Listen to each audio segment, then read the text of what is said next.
is one of an enormous number, maybe even an infinite number, of other closed-off universes. So the idea that we are central, that we are the reason there is a universe, is pathetic.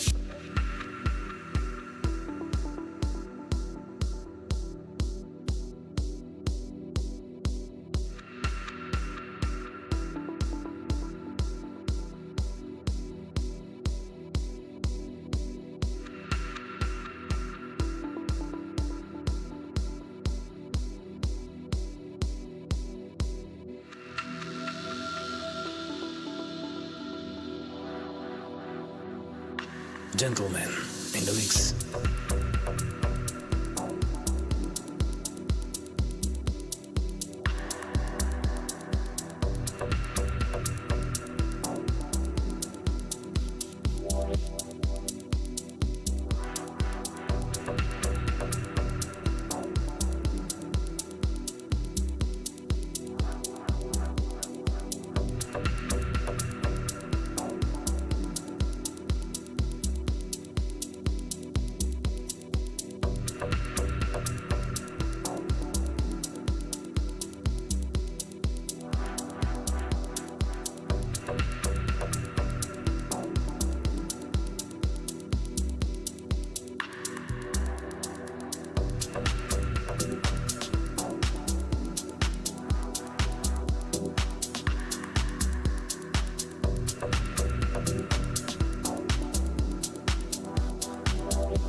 Have to simply come to grips with the real universe that we really live in. And if some of our myth, some of our religion is inconsistent with it, it's time to change the myth and the religion.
Hello, traders. Welcome to the early live stream.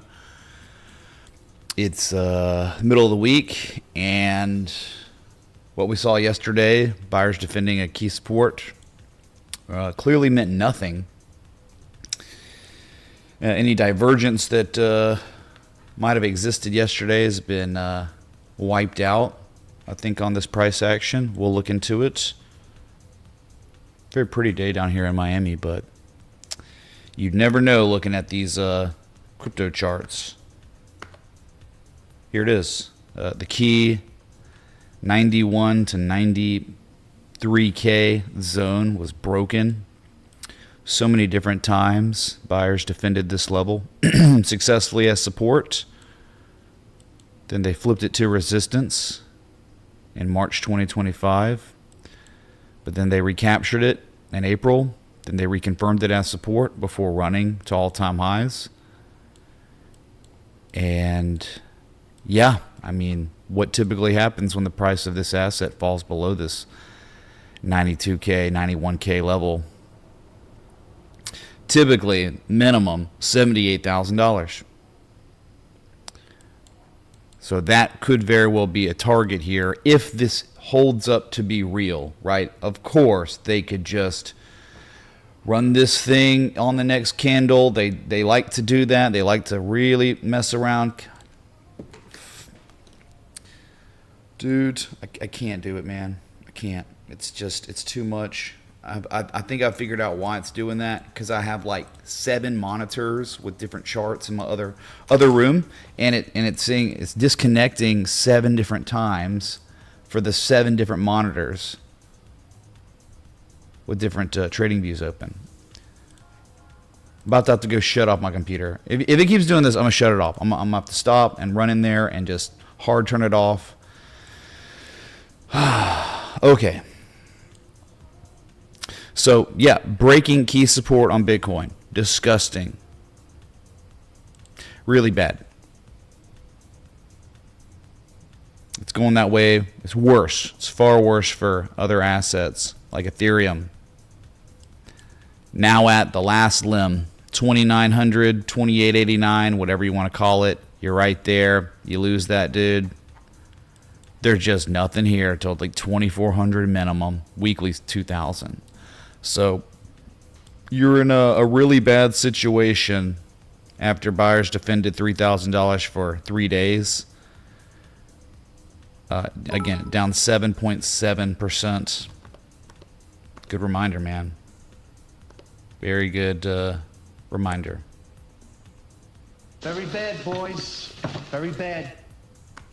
Just close the fucking door. Close the door. The door has been closed on crypto, man. Yep.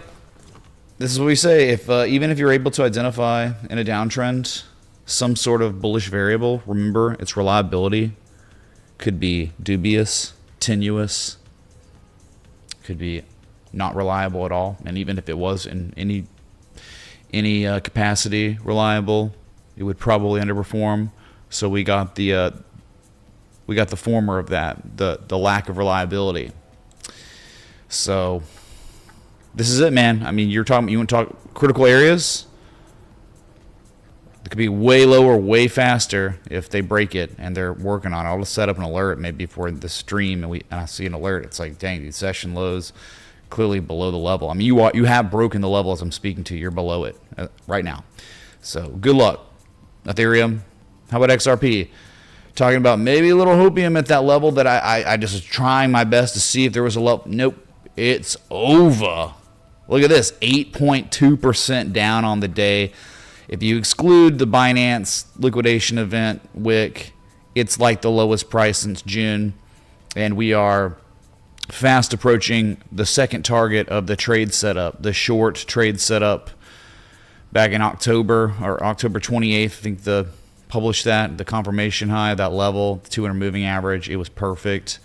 And it's now finally resolving again. I mean, just my God, they were just holding it up for so long, a couple weeks plus, and now they've broken it. And yeah, 190, 196, and if you don't hold that, it's over, dude. We're talking less than $1 for sure, below 190 for real. So Downtrend is your friend. And just a reminder, a healthy teacher is the price itself. Wow. I mean, you're at lows of day all day today. I don't even think I've seen one bid come in on XRP, which is good because trend is garbage. So, okay, we can look at BNB. It lost 900. Alert went off a little while ago. BNB, not too bad though. I mean, compared to others, of course, dude. These are the rug pullers. These are the ones that pull the rug. This is the crypto mafia. You know. Going for your lowest daily candle close since September 6th. Still above the 200-day moving average. All right, great. Send it to the 200. 836. Around there's 830. There's candle close 840, 830. That's your next target. You got a little bit more downside. The old high from July. Right where the 200 is. 845, let's say. And then Solana, where it was like, hey, it was holding up. I mean, it's still holding support. It's doing better than Ethereum and XRP, that's for sure. But yeah, that candle from yesterday completely wiped out. So the only silver lining here is trading above 130, 125. That's it, dude. So you haven't even reacted. You've not even technically reacted at the harmonic optimum price of this bullish deep crab. Concerning. I mean, you losing 135 or 130 completely invalidates this structure too, because this is the max threshold. I mean, this is as far as it gets.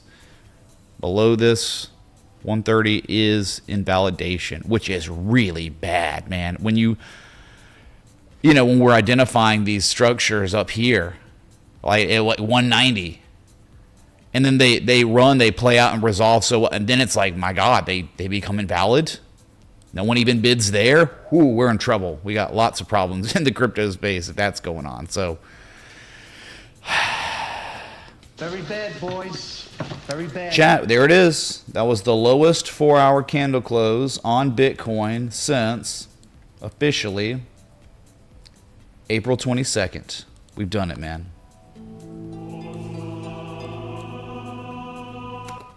Great. We're screwed.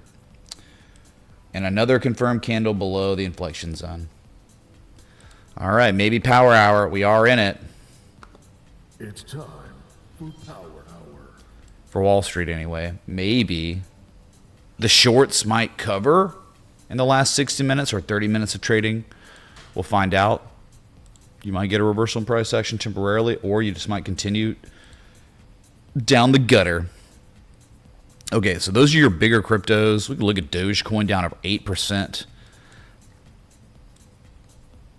Currently trading at the lowest price since June 22nd. Working on gunning for the lowest daily candle close since April 8th. April 8th, chat. That was the nadir, the literal bottom candle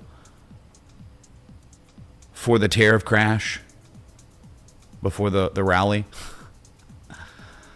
So you could say, without a shadow of a doubt, round-tripped. Dogecoin has round-tripped the dog pound.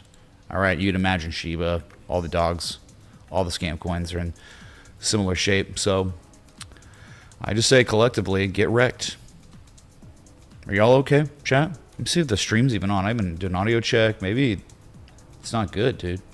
Are we all right? Am I live? Make sure. That's an early stream, I know, and improv. I mean, no time for anyone to even know I was live. I understand that, but when we have price action like this, it's kind of sometimes obligatory to just go live and cover it, whether there's 1,000 people or 500 people watching, it doesn't matter. Audio's good. Thank you. We do have some hype in the chat. Yeah, GG, no re on FWOG. Yep, FWOG was going to be the first to go if things went sour, and they certainly did. Okay. Yikes, man. Dude, y'all are barely breathing. Robbie, be careful, man. Get your, get some oxygen, dude. If you're an exhaust bro, you're alive. If I guess you're a precious metal bro, you're alive too. I mean, so let's look at total market cap. I like totals. Remember, there was just a little bit more downside on total, and we did it. Okay. Oh no, there was downside a couple days, and then they hit it perfectly. And look at this, just completely in shambles, trading at the lowest price since June 22nd. Soon you'll be taking that out by the looks of it, and then you might be heading on down to 2.9 trillion. That would be on deck. Remember, you are currently total market cap of crypto collectively, you can't even believe it, is trading lower than the 2021 cycle top. November 2021, right here, 3.01 trillion. That was it, dude. They did it, man. And now we're lower than that. I mean, that just is testament to how bad this market is.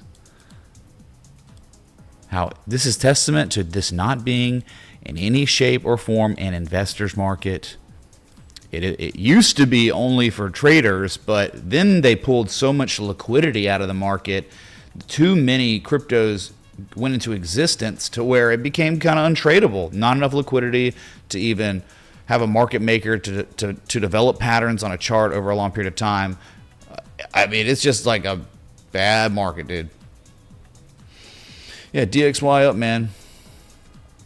Now we have no idea if the Fed's going to cut interest rates again. Probably not if this keeps up, because you want to see something's happening, man.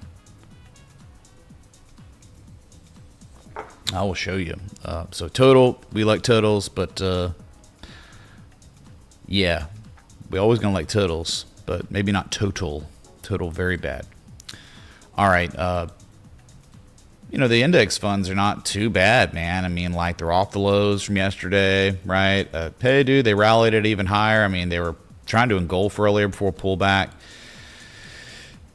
But we understand, even if they were going to rally this, dude, if they made a lower high than the high from November 13th, November 12th, it'd be classic distribution. That'd be the last thing you want to see. So, not in a great spot, even if there is a rally at this point, okay? It's going to be the same for the NASDAQ. It's up 0.6%. Whatever. They're just back testing 24.8 as resistance for now, I guess, and that's it. Not very strong. They've already lost the channel. We can look at the Dow Jones. Flat on the day. 4-day losing streak after all-time highs. And there's just really not any support right now until lower, to like 45.1. But you know that. Russ 2000. Back testing 2368 as resistance again, an old 2021 peak, March 2021. So virtually flat. I think it's the whole world is watching and waiting for Nvidia to report earnings after market close today. That's where we're at. But unfortunately, if we look at these Magnificent Seven, I've got some concerns about Microsoft. Big concerns about Microsoft. Yeah, dude. So what are they doing?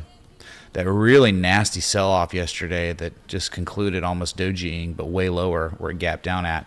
But today is the nasty candle. I mean, you're seeing lowest price since June, which isn't like the biggest deal in the world. Multi-month lows, you know?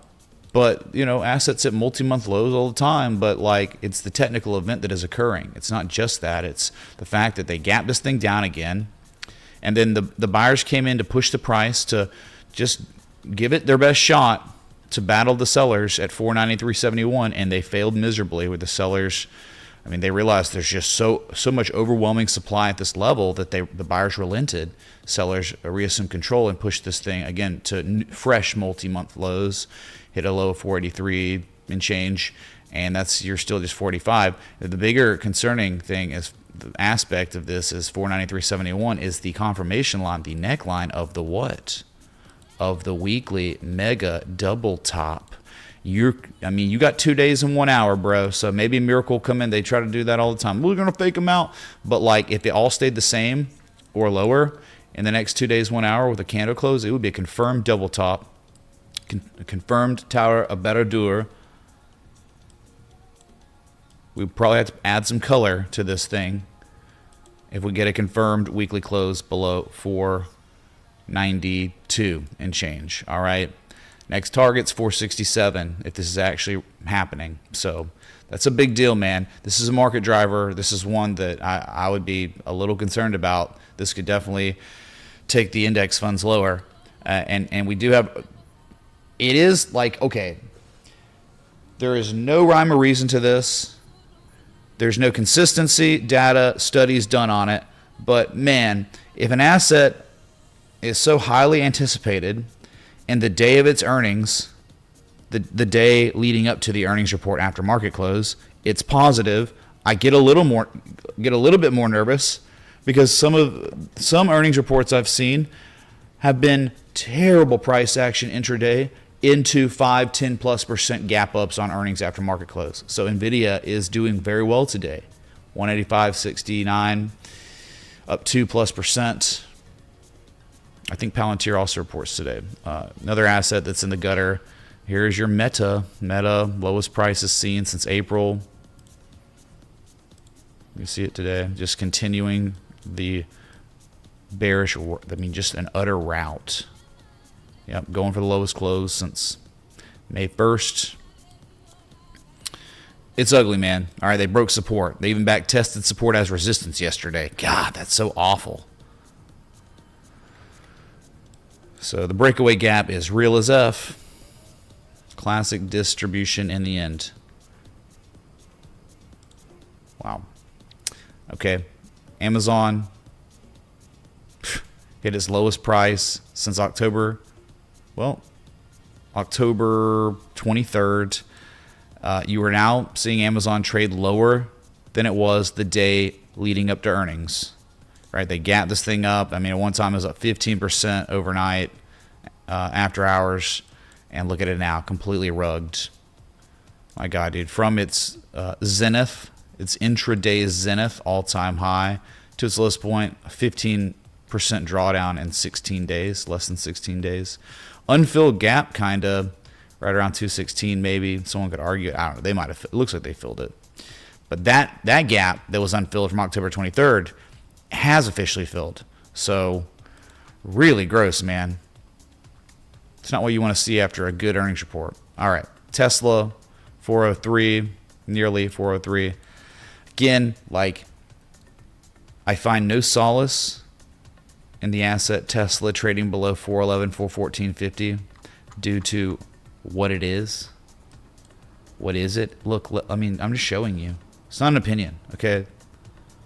This is actual reality where you have the old all-time high reversal from November of 2021 being regarded formally as resistance after losing it, after the buyers lost it.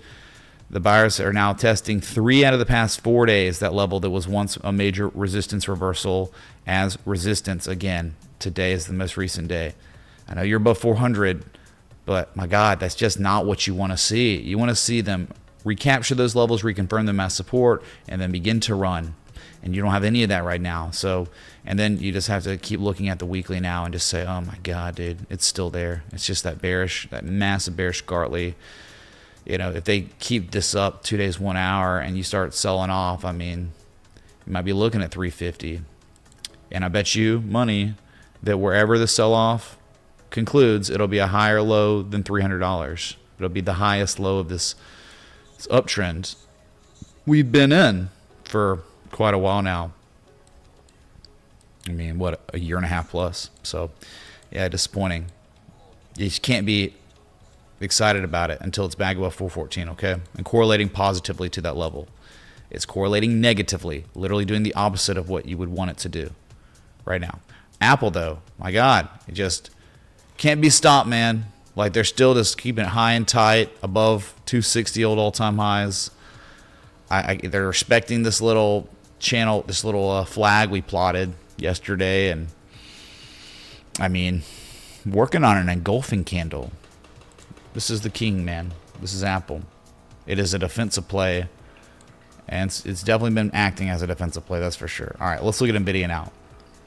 See what I'm saying? Nvidia, technically, back above 183.40, even confirmed 183.40 as support after the recapturing today.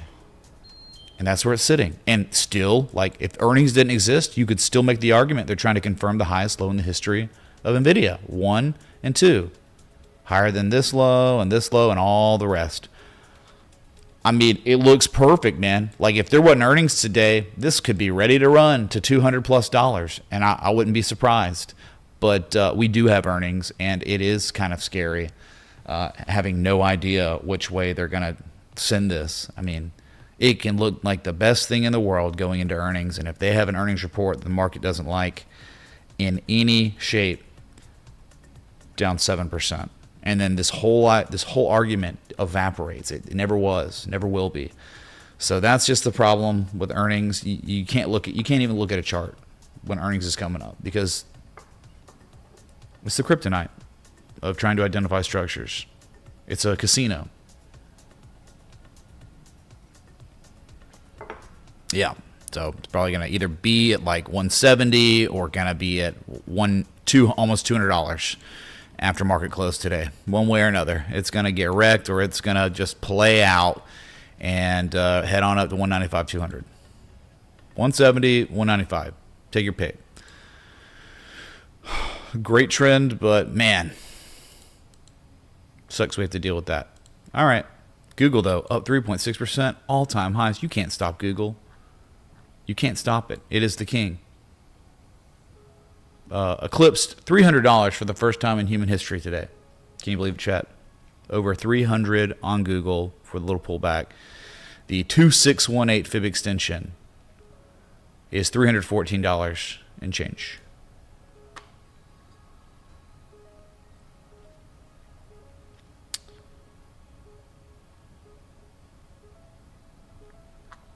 IQ beat earnings. I don't know. We were looking at IQ and it looked good. It looked really good at support, but I didn't even think about the earnings. My God. So, all right. This is the lone king today. Google, Apple holding up.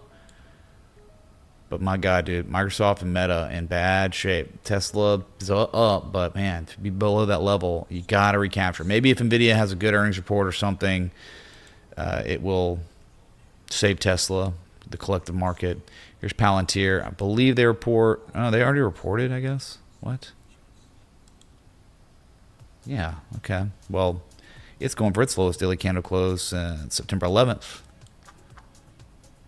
Yeah, nothing really good here. They put in a lower high from the previous high, and now they made a lower low than the previous low. Oof. Even if you rally here, you don't want to make another lower high. So, all right. Let's look at gold and silver. Gold still above 4K somehow, some way. Up 0.3%. Not much to look at. You wonder if they're putting in the highest low ever, and they're going to continue this attempted rally to rival the all-time high or not. They were doing it. It looked like they were going to do it, and then they just like rugged it, man. Pulled it back. DXY pumped. I think it was some Fed minutes news or something that really. I think the London session. I don't know. It was it closed and people took profit or something. And then silver very strong, man. Like it was up 2+% earlier. We discussed what happened yesterday and the day before on silver. For the first time in human history, the 2011 old all-time high has been regarded as support again for 48 hours. With an engulfing candle yesterday, they're trying to follow through today. So, yeah, your precious metals, man, they may not be done, and I wouldn't be surprised at all. DXY, the spring back test, chat. The spring back test. Now you're just butting up against mega resistance. Like, this is insane resistance. Recapturing the 200 moving average today. My God. So they break this. Look out. That's what's going on. This is probably why some assets have been struggling here. Because of this spike. All right. You want to see what happened to MicroStrategy? Oh my God. Bro, just when you thought it couldn't get worse, people will say, it can't get any worse for MicroStrategy, and then it drops 11.35% in less than a day. The route. I mean, it's 60+%, right? At this point from that high in July. Yeah, 60% losses in 120 days. 0.5% a day. Let's go, dude. Nearing a very real level now, like a swing high from March 2024, May, August, and then they back tested it in October before running.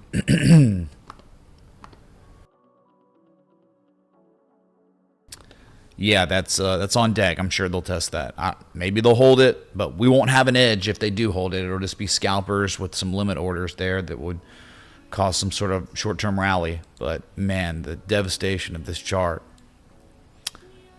should not be ignored.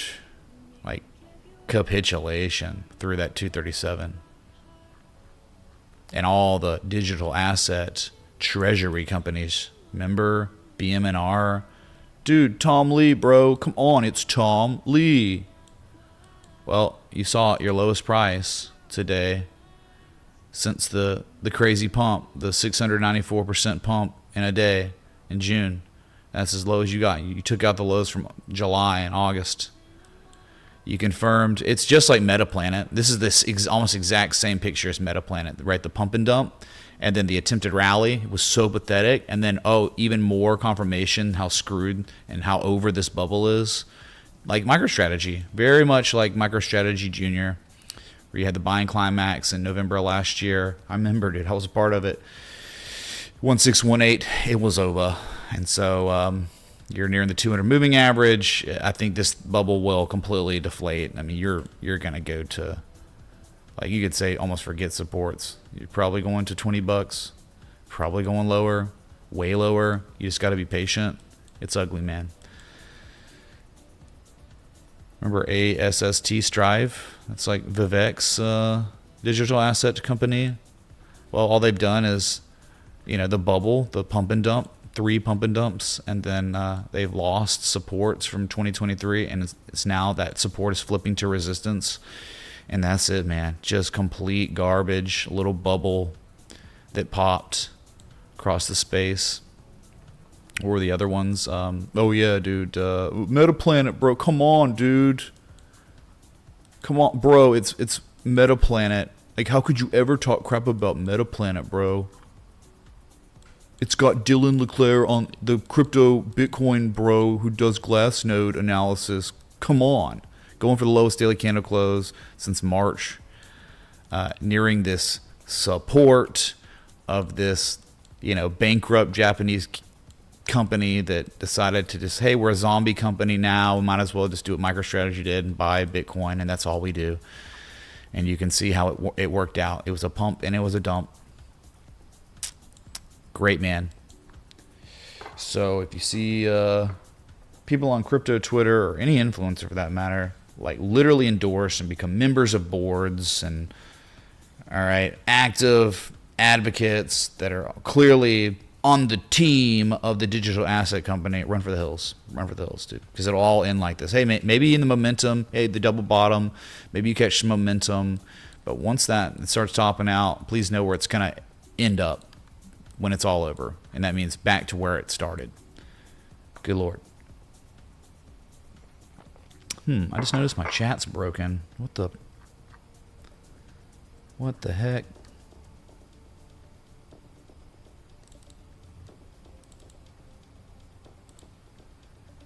Let's see if it works now. I don't know. Refresh the cache.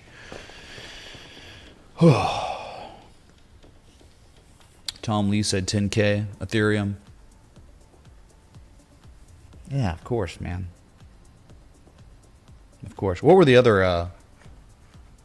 other treasury companies that exist we could look at? If y'all remember, let me know. Give me some tickers of those.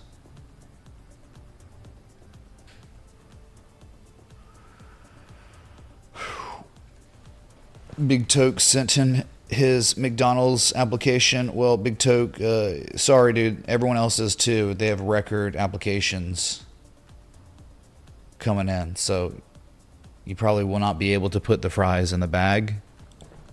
Sorry about that. I think BTBT is more of a hipped? No way. Hyperion, really? This is a treasury company? Well, the worst thing you could ever dream of is happening. I mean, Resistance support is flipping to resistance, trading below the 200 moving average. I mean, that's awful. It's health technology? What? Oh, yeah, CEP. That's right. Cantor. Oh, my God. It was a bubble. Chat. It was a bubble. I mean, not much more damage can be done to this gap fill at 1081, I guess. So 30% more downside, maybe. Yeah, this is what they all look like. This is how you know. Jack Mallers. Dude, Howard Lutnick. Come on, bro.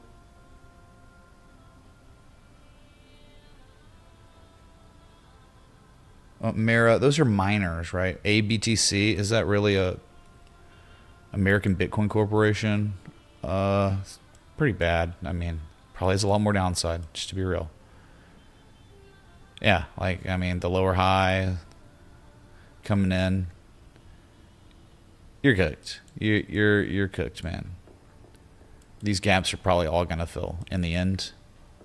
This one's, I guess, faring better than the others. Wow. Can we check the SPY? Yeah, we already looked at the SPY, though. I mean, like, I covered the SPY. SBET. Yeah, that was the Ethereum one, right? SharpLink. Oh, my God, dude. You just... Right, like a samurai sword right through resistance support. Yeah, this is done for, man. The gap fill, 662 is going to be your target for sure. I mean, you're looking at... It's down 7% today. You're looking for another... My God, you're ready for 31% more downside. That's the target on SBET.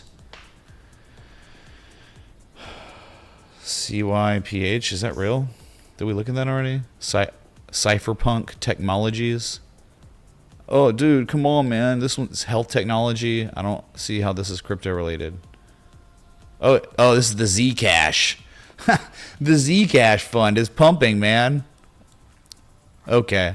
Because they're buying the right crypto, I guess, right? Unreal. Ethzilla. Dude, I'm just looking at some of these. I've never been. Ethzilla Corporation. What the? Oh, my God.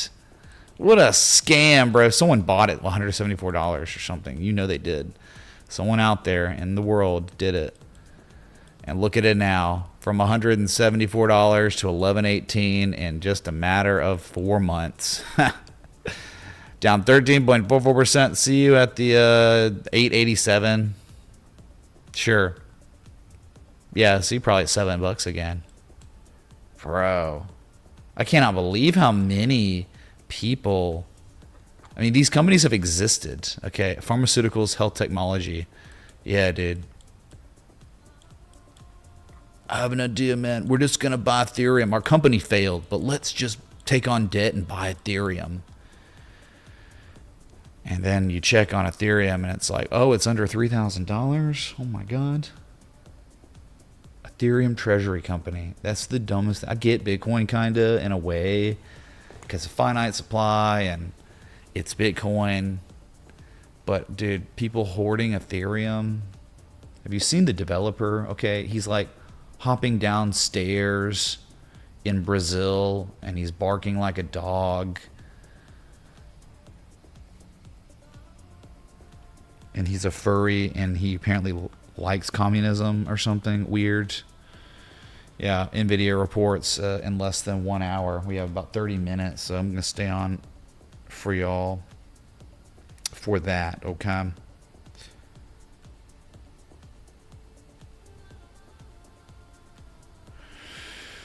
So Bitcoin, oh, the shorts are covering, chat. I can see green.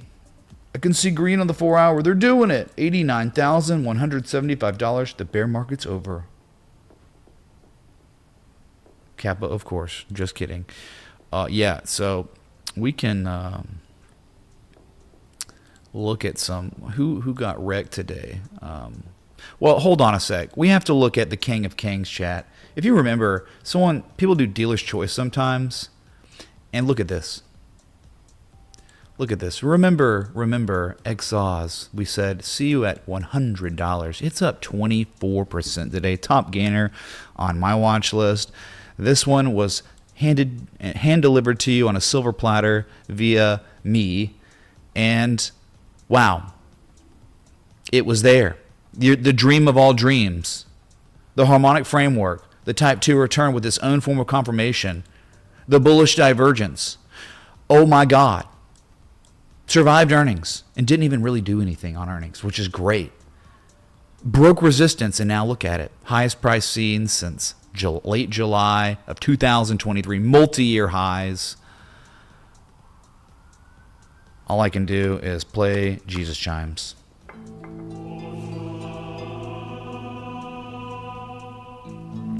Don't act like you weren't here during the dealer's choice. Don't act like you in the Patreon did not get pinged multiple times on this thing. Incredible.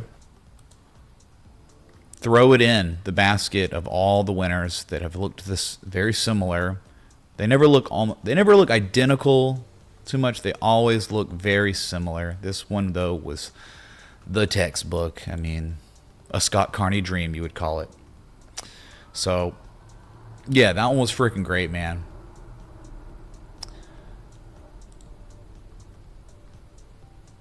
But then on the flip side of things, you know, you got plug down 14+%. Yikes. Earnings killed it.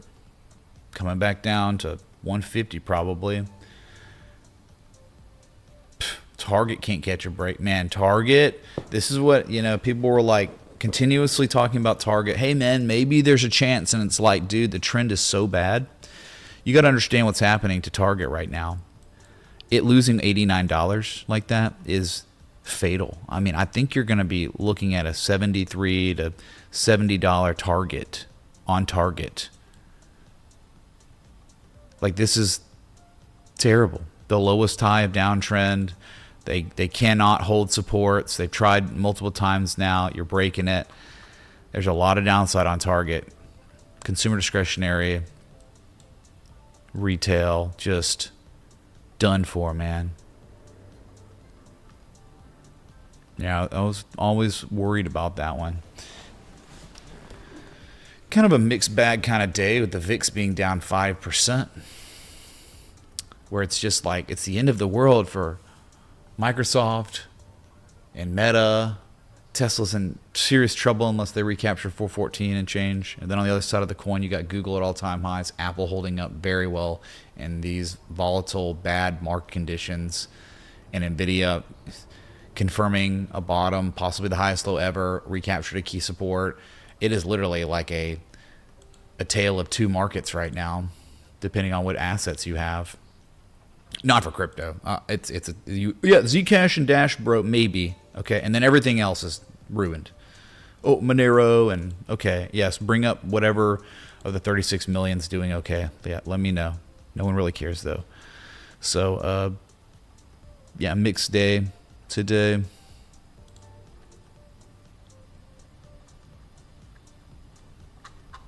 Oh, you're talking about IQ? People keep saying IQ.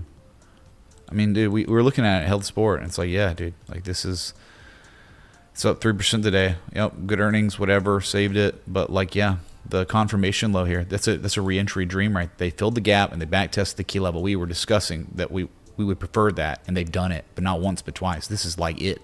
This is it, chat. This is where IQ goes to levels we can't believe it's gone to. It's going back to 80, 330, and eventually 520 plus, like 100% plus upside on IQ. You can't believe what's happening right now. I'm just showing you the Chinese respect the TA2, and look, the swing low, the bottom of the trading range, this type of price action correlation, you have already reversed the trend. You have to know IQ is already now in an uptrend.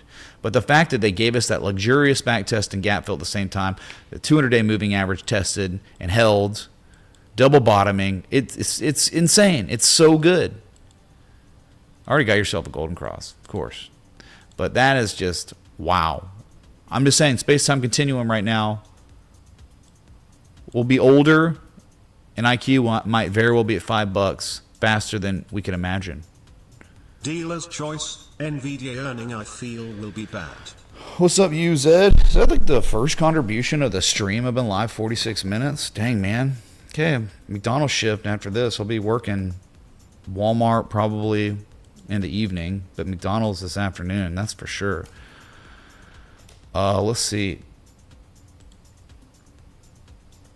Yeah, dude, that was Static Trading said very bad, boys.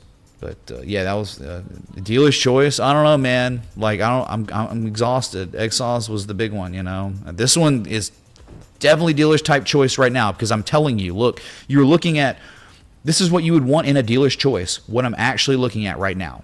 So I'm just gonna preemptively say this is it. I know it's China. You don't have to go all in. No one said go all in. I'm just saying. This could be any asset. This could be Bitcoin or Google or Nvidia or gold or silver or platinum futures or cash settled cheese futures. This is it, man. This is what you dream of. This is what it takes so long for stuff like this to develop. I mean, from when the harmonic completed and when it hit the harmonic optimum price, then the classic accumulation, developed, and then the buyers finally recaptured the key level that stemmed back years, and now the spring back test. Local confirmation, gap fill, recapturing 200. Took like 450 days for it to mature. Like so you had the tree. The tree, it took all this time for the tree to develop, right? The harmonic is the tree. But then what happens it took 700 days for the tree to grow from the seed. And then the tree, it took another 400 plus days for the tree to begin fruiting, giving us fruit, and now we can harvest right here. It's easy, it's effortless to manage risk in this situation. Stop loss legit right below $2, and then you're looking at 284, 330, 520 targets. That's it. So how is this, in what way is this not the dealer's choice? Your tree, the IQ tree, is blossoming with flowers and fruit, and it's time to pick the fruit right now. Okay. No, Nvidia earnings release in less than 30 minutes. So you just want to stick around. The market closes in 23 minutes.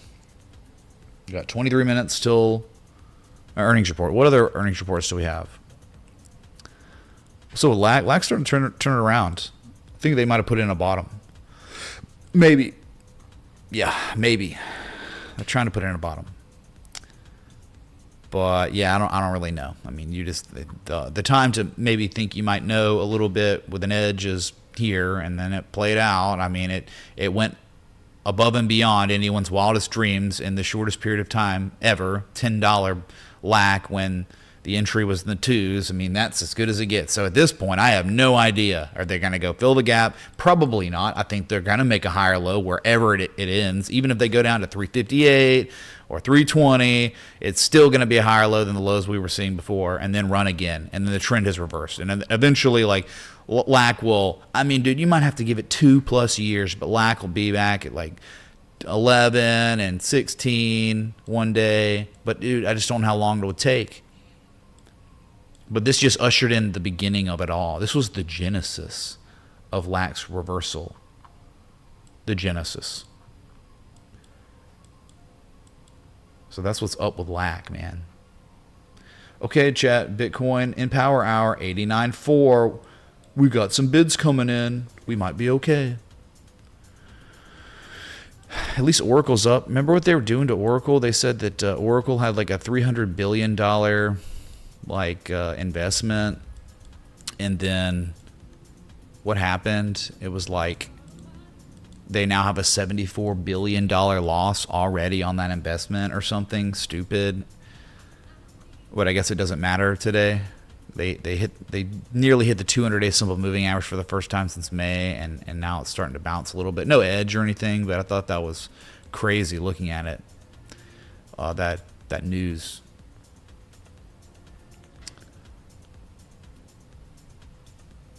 Yeah, you got a lot of the big techs up today, like Broadcom. That was looking kind of cooked, but man, now they're trying to put in the highest low in the history of Broadcom. You can't even believe it.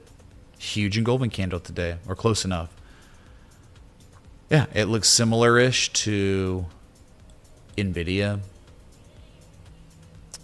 Yeah, similar-ish.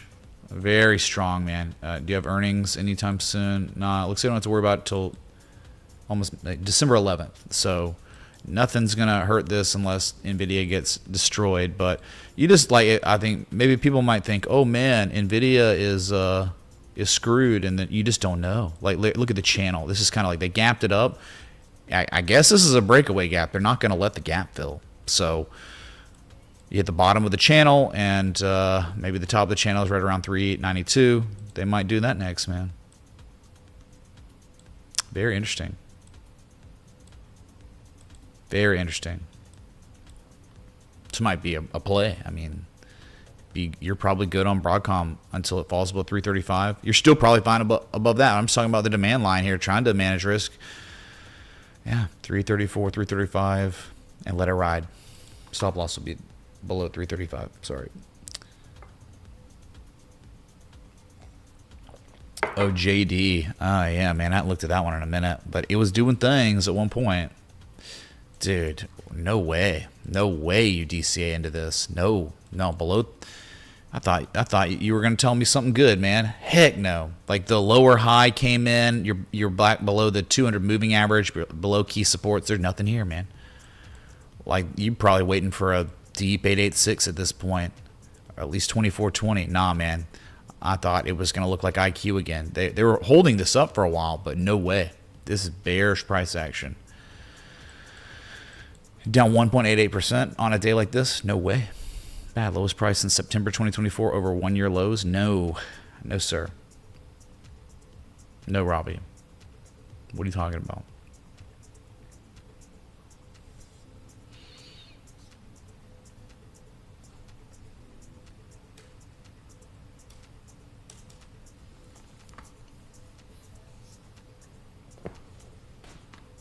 What's up, Echo? What's up, Brad? Hey, Betson, man. Yeah, dude, I went live while Bitcoin was at its lowest point. And then it's up. It's at 89K now.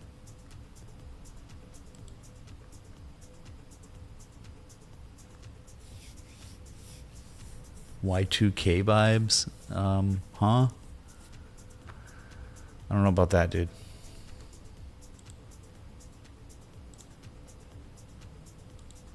Yeah, I'm really interested to see what happens to these metals. Oh, we got to look at the Japanese 30-year yields. Are you kidding me, man? All-time high today. Yeah.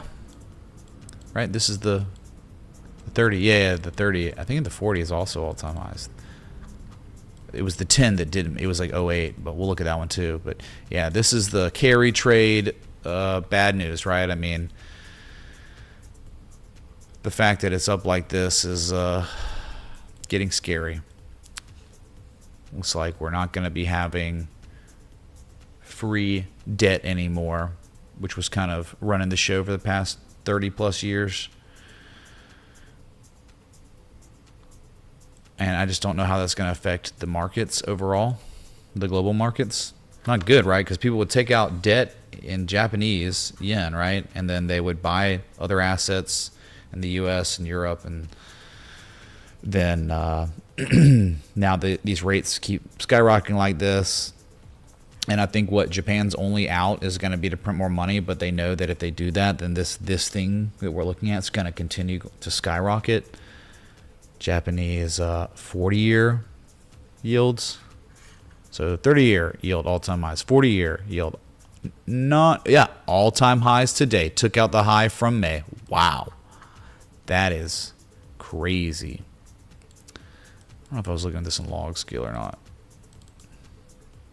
I don't even know. Yeah, maybe it doesn't even matter. Yeah, that's the uptrend. Whatever, it doesn't matter. I don't have to have that. But yeah, needless to say, record yield today, 3.7%. Just barely took it out. Okay, good luck, everyone. Good luck on that. And then the Japanese 10-year is not quite to the level of all-time highs, but it certainly is at its highest level since 08 again. You got to go back to what day? June 20th, 2008. So there's still, it could still go a lot higher, right? Before making an all-time high. But that's just kind of concerning, isn't it? Wow.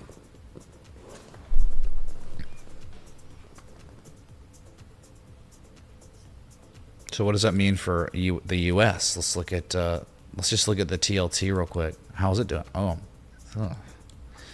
I mean, I get it. Like they broke support resistance, but really tough here, man. Like there's no one really coming in to bid on this thing yet, and you're not making a higher high in the previous major highs. Yeah, it's like, okay, it's okay above 89, 88, 60, because we know that's such a big deal of a level, but dude, you'd think that, like, let's go, and it's like, nah, man, just red candles. And supports. Something big would have to happen, I guess, to turn this thing around.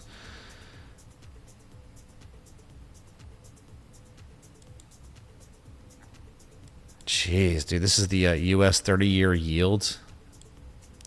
And you're just like, I know they lost. The channel's like nuanced, man. Again, I just try to make sense of this. It's too wonky to actually have like a channel, like too much violation. Again, I'm not worried about it.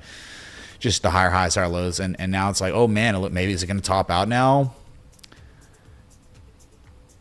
Up against 4.777%, which it takes you back. Look at this high. I mean, that's such a real level from 2011 and 2010 and 2008. You can barely see. But yeah, that's to break that is going to be insane. That'll be fresh highs for a decade plus.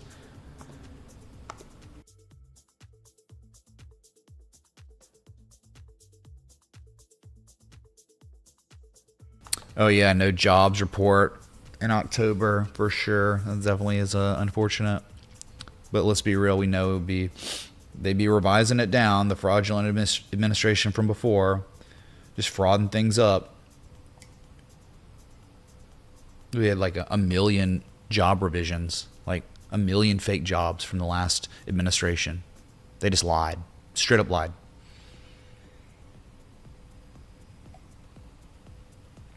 Kind of ingenious when you think about it, but evil.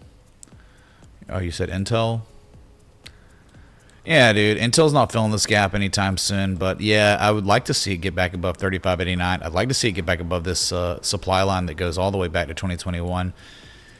But yeah, they are holding on to horizontal line support at 34.46. At least some swing highs, swing lows. Yeah, look at the swing high from 2003 and 4. Swing high from 02. 99. Yeah, I really want to see us Intel get back above 35.89. I'll feel better. Even if they take this to $30, it doesn't even matter. It's a breakaway gap. That's Wyckoff accumulation. Government took stake in this company. It's not filling that gap. It's gonna make a higher low, and it'll run later. It's gonna take time, man. Lots of time.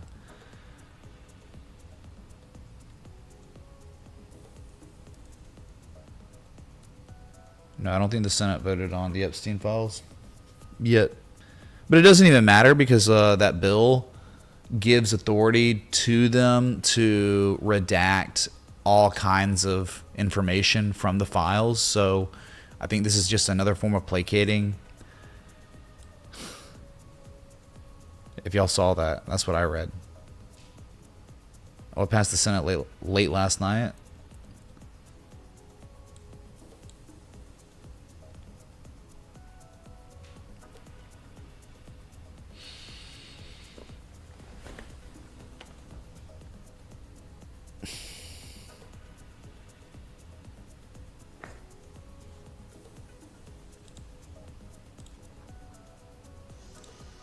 Bitcoin down 4+% today. My God. So what is it down from the top? If you were a top bro, found the top October 6th, you're currently underwater 30% in 44 days. That's rough, man. 30% in 44 days. But that's not as bad as it would have been if you bought the top on the quantum bubble, because those assets were down like 50% in 3 weeks. So a lot of assets across the markets have been getting destroyed in the past 6 weeks.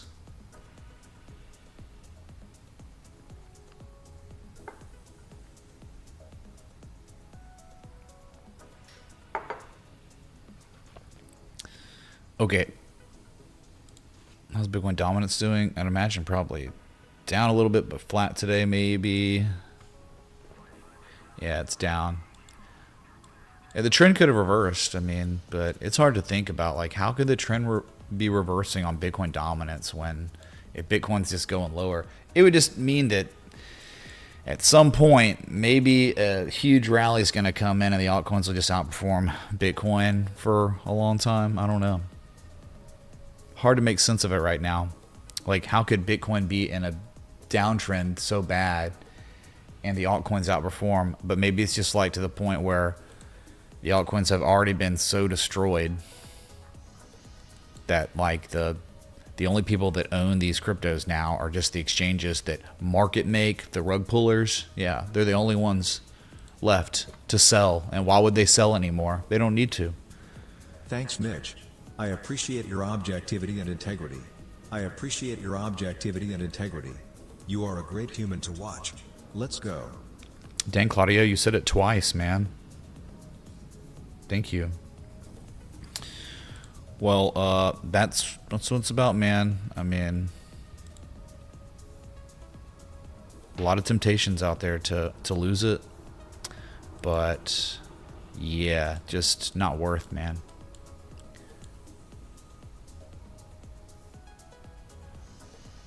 Is iRobot dead for good? Dude, that's a great question. iRobot, probably. Yeah. Oh my god, dude. Yeah, look at this. What in the... Yeah, iRobot has hit a fresh all-time low today. Down 6.23%. Yeah, the Roomba, man. Apparently, the Roomba is not good. I have one. It's okay. It gets... I have to, like, move a bunch of stuff before I use it. It's really annoying. But apparently, there are way better Roomba-style vacuums and moppers and stuff like that. Little butlers. Wow. Forgot this thing existed for a minute. Yeah, sorry about your iRobot, man. 166, and it looks like it's going to turn into a penny stock at some point.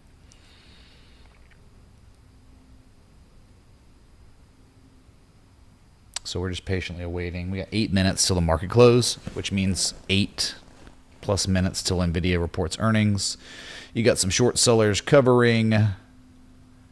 It looks like before close on, I'm sure, across the whole market, not just Bitcoin. It's going to be everywhere.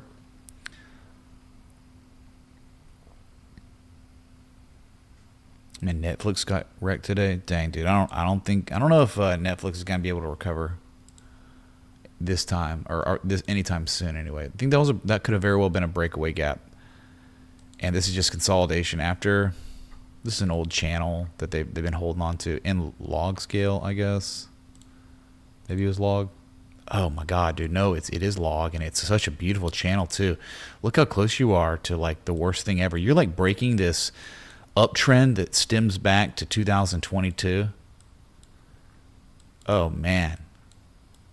Yeah, I think all this right here, that confirmed it with the bad earnings, the high volume. Dude, this thing's like in a downtrend now, like for sure.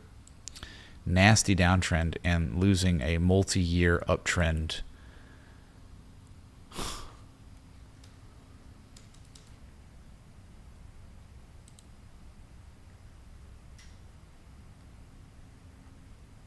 Sorry, my music stopped. Okay, so the rally will continue for 6 more minutes, it seems.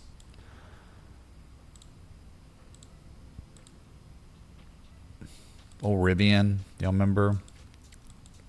Get pumped, then it bled. Still think what's going to happen is a higher low is going to get put in than the 1254 low. And then a run again. I think eventually, at some point, this will happen. But it just going to take longer than you could imagine. So they can't make it easy. I think it's holding up pretty well. And I am not in any way concerned about Rivian, that just recently put in an actual higher high, and before that, higher lows. So you have some sort of trend reversal behavior on this one, finally. And I think a higher low will get put in, and then we'll run again. So how's TNDM doing? Remember this one on the monthly, how crazy. Bro, this one. At Vincent LeChapelle, 7432 super chatted What's up, Vincent, man? $35.75. Hey Mitch, can you look at GNL on the daily and weekly? Seems interesting around here. Thanks a lot, man.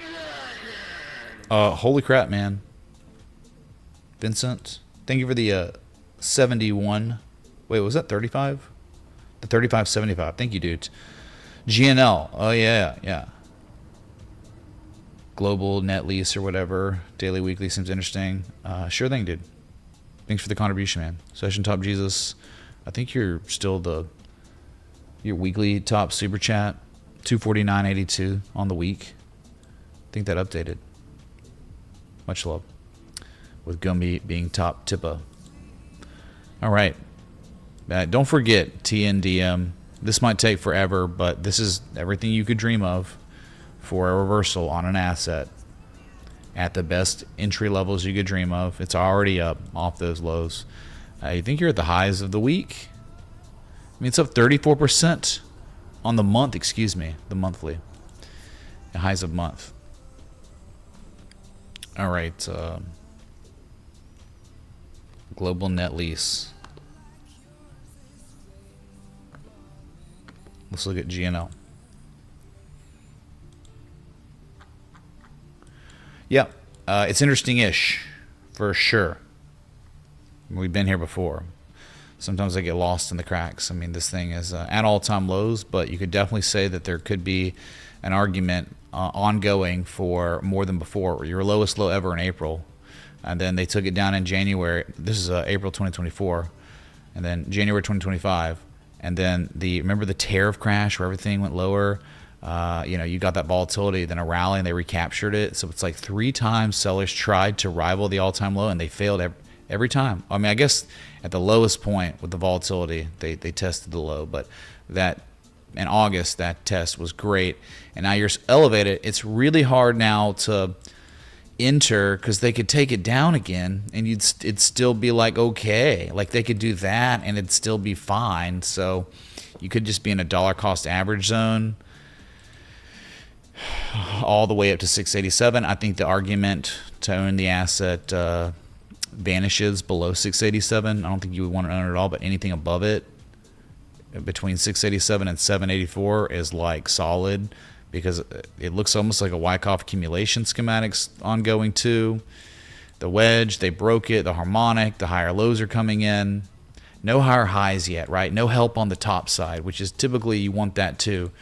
And the problem is, it looks like if it is a range, you're in the middle of the range, right? It's either 687 bottom or 888 top, and you're just in the middle. So that's what makes it so hard to strategize literally right now where the price is. But yeah, I definitely understand and see that possibly there's someone out there with a lot of money that is accumulating this asset slowly but surely. Oh boy, dude, they survived. Oh, they survived earnings, man. Great. So we don't have to worry about earnings anymore. But yeah, this one continuously looking decent. All right. They could be trying to bottom everything out. They could. But the trend long term is awful. It's the worst thing you could ever dream of. Like, it's always doing bad. And they could run this thing up, and it probably just puts in a lower high than the previous highs up here and then rolls over again. But yeah, for now, it's all right.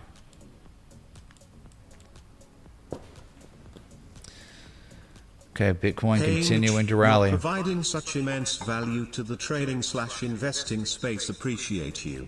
Can we look at buy, please?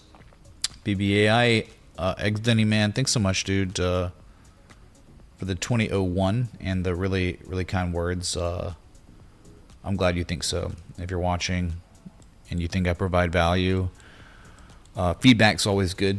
Like, if you appreciate what I do, day in, day out, going live, just like feedback, I'm not asking for anything, man, except maybe some feedback. Like button, comments, motivation, attaboys. That's like, if I'm coming here voluntarily every day and not monetizing, on YouTube, not taking sponsorships, not doing affiliate marketing link crap, the best currency for me is positive feedback. All right. So thank you, Eggs Denny, for that. I appreciate it.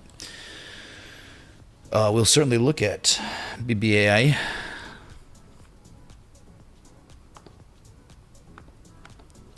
Let's see here. BBAI. Big Bear. That's right. It was doing things.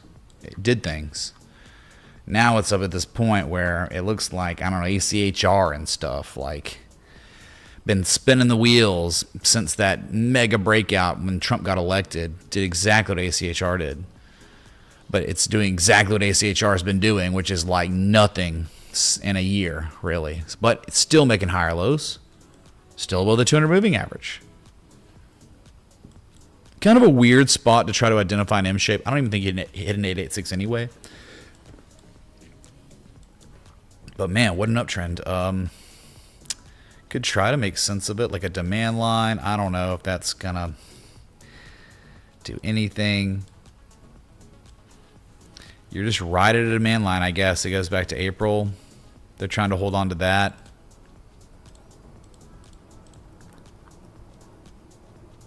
Not really trading out of support resistance. Seems like they went to go back test the support in September. So I guess at this point, like if you're trying to strategize it freshly, maybe just a stop below 533, below these local lows. If it breaks that, I don't really know if you'd want to own it at that point because you just recently put in a lower high. And actually this swing high from February 2023, look what they did. They back tested it as resistance.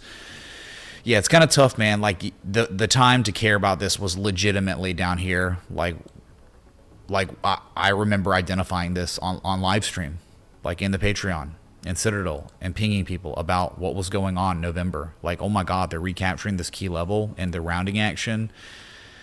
And now it's like, there's no slam dunk here. No slam dunk. Not a horizontal line support. Maybe holding a demand line, but they did just put in a lower high. It's just like ACHR, where it's like, the party kind of ended.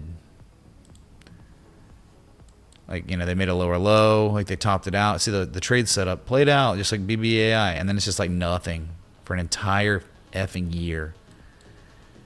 And now just sitting at some support, the top of the harmonic, and I don't know if it's going to hold. There's no edge. There's nothing implying that sellers are exhausted here.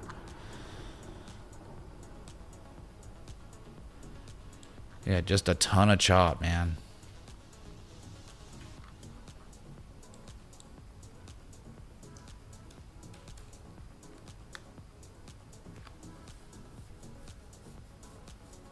We got, dude, chat, it's 4 p.m. Let's go to Nvidia. Let's go to Nvidia. All right. Let the games begin, chat. I'm going to do my best to cover this verbally because it's going to be, you're not going to be able to really see the blue line, I don't think, on the screen.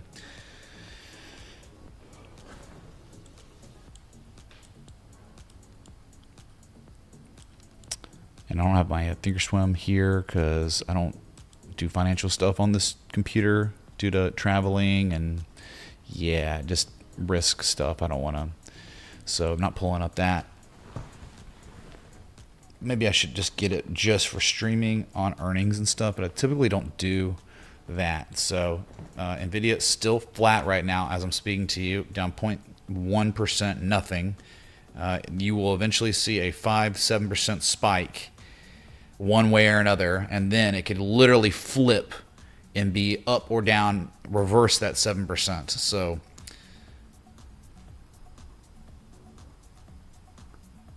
the minute, all right, so it's now up 0.16%. I'm gonna try to stay as updated as possible. Does anyone know the IV on Nvidia?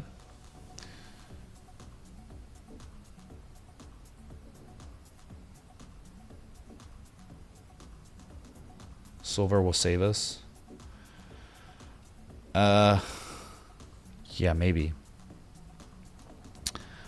I think like silver is really interesting because you have like incredible supply deficits, but at the same time you have like global industrial markets that are beginning to draw down. Like they're losing momentum. There's not as much demand as there was last year, but at the same time, apparently like there are huge supply deficits. So it's like this almost neutralizing aspect of global markets slowing down where the silver need is there, but then you have like possibly the tailwinds of the US dollar losing some hegemony. So yeah, very interesting. And then you have it like where it's now testing 50 as support when it's never done that in the history of itself. Still waiting on earnings, chat. Nvidia is flat right now, not moving. We're all here together. Bitcoin's rallying off its lows. It's only down 3.5% now. Typically, I thought that didn't Nvidia? Yeah, they don't report till 4:20. That's what I thought, man. I was about to say that too. And it's like, yeah, we're gonna be all right, man. We got time. We got 15 minutes till we're gonna get a report probably.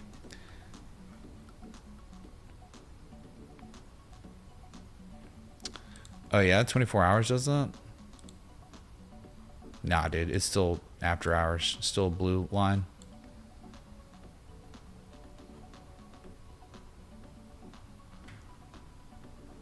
Yeah, 420. I wonder why they do that. What other companies are reporting right now, chat?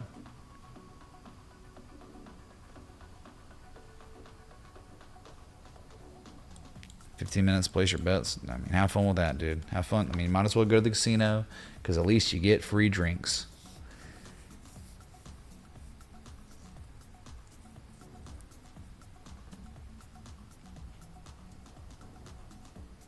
Yeah, but I don't know. Michael Burry went short, so probably gonna gap up. 197. It just can't be that easy. Michael Burry can't just like go on X or whatever and publicly announce his position, and it just goes swimmingly, right? EWZ, same chart. I'll look at it because we got time. EWZ. Brazil ETF? No, completely different charts. What are you talking about? No. I mean, it's a big M shape, but too deep on the B points. I like the 886 there, but nah, nothing like it. Nothing like XAUS. XAUS was a freaking no-brainer on the daily and the weekly. But hey, look, we've been here. We already had the M shape. My God, man, they took forever, didn't they? But yeah, Brazil does look okay, but no top end help, right? You have no higher highs yet, but look, you have this. It's like they broke this. They broke some sort of supply line that goes back to 2021. Dude, Brazil might be good. I mean, above 2668, Brazil might be, and the 200-week moving average, they've recaptured it. No golden cross yet. It's going to require a lot more price action. But dang, dude, above 2668. It would just be nice to see some sort of discernible high or low. But I do like this spring back test in August. It's a key level that they lost. They recaptured and then reconfirmed. Oh, look at that. 2008's. Dang, bro. Yeah, that really is insane, isn't it? Brazil, swing low, recapture, reconfirmed, and look at the run now. Yeah, you might be onto something. I don't know what this implies. The harmonic with... key levels recaptured, so maybe 4677 in like 2 years. It'll take a long time, man.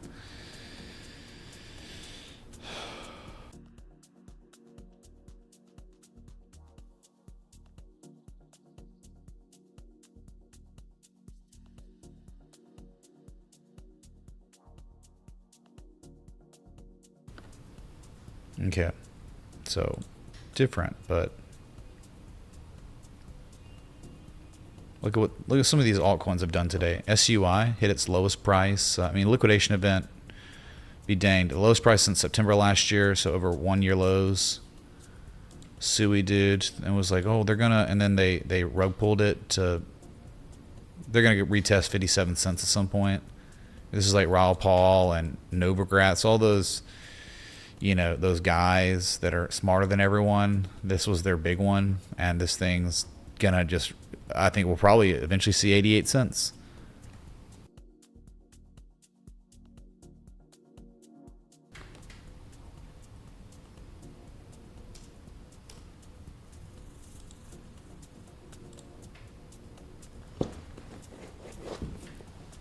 Wait, what was the implied volatility on Nvidia? It's low today. Yeah, I could see that. LAR on Pump Watch. Didn't it already do that or something? Yeah, it already did that, man. Yeah, LAR was light plug almost. They back tested level. Now, yeah, they broke out. They have broken a key resistance, man. They're going all the way back to 2018. Yeah, LAR, wow. Could be a $6+ LAR in time. Yeah, things have turned around on this. Higher highs, higher lows. Higher highs, higher lows. Very good. Lows and Target report today. Oh, God. Well, we looked at Target already, and it looked terrible. It was like the worst thing like you could have dreamed of. Look at the bearish back test of that old level.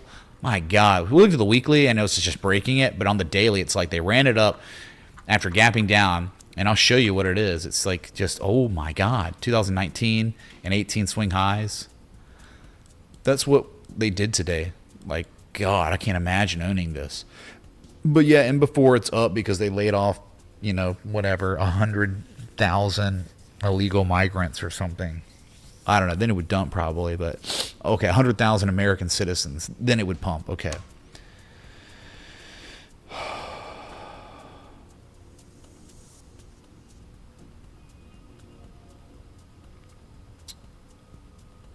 Pan WER out, really?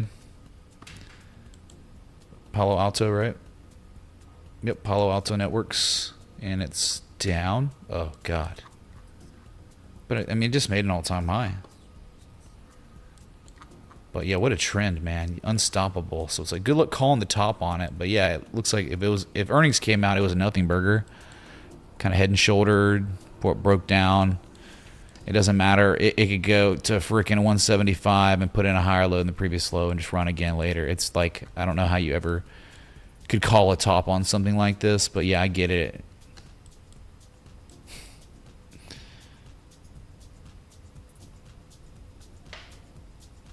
So they had a top beat, bottom loss, seems like. Mixed.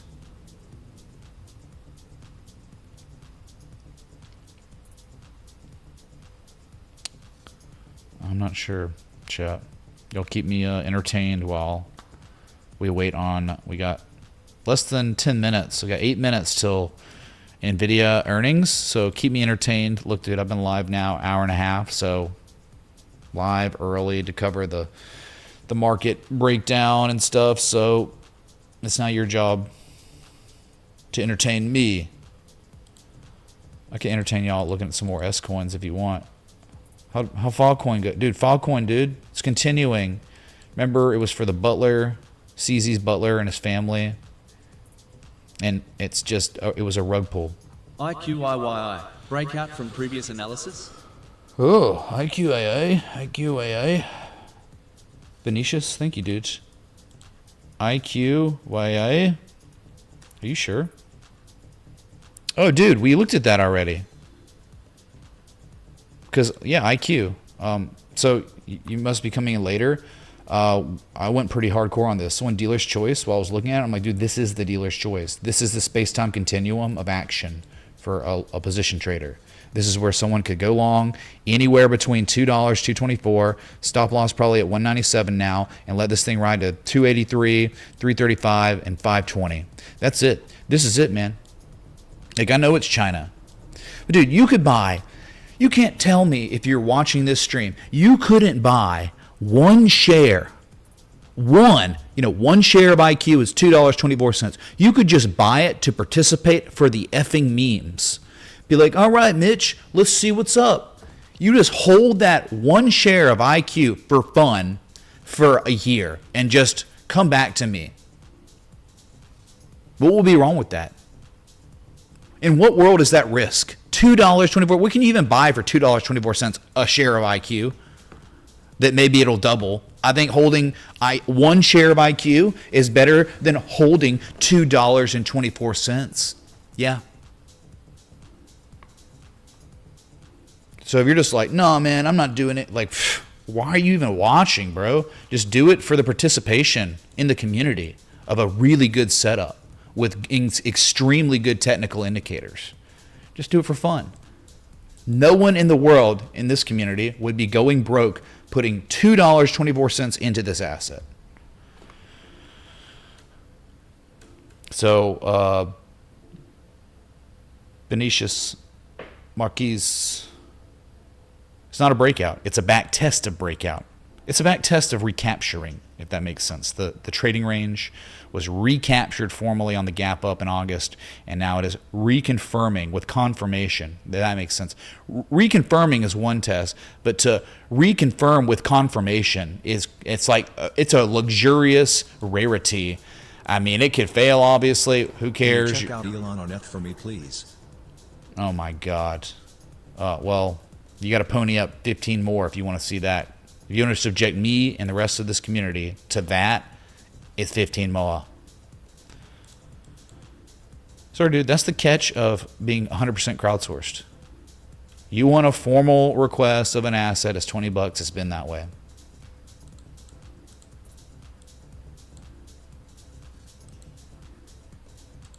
So, yeah, Venetius, man, this is it.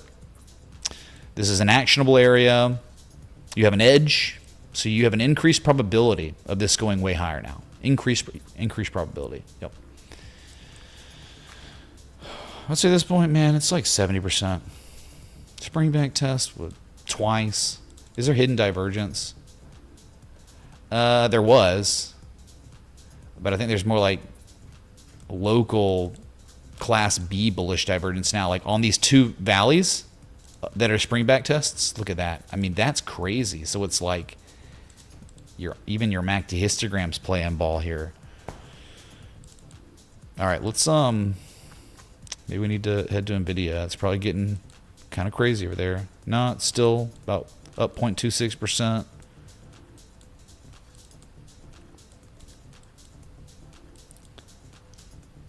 Less than 4 minutes, chat.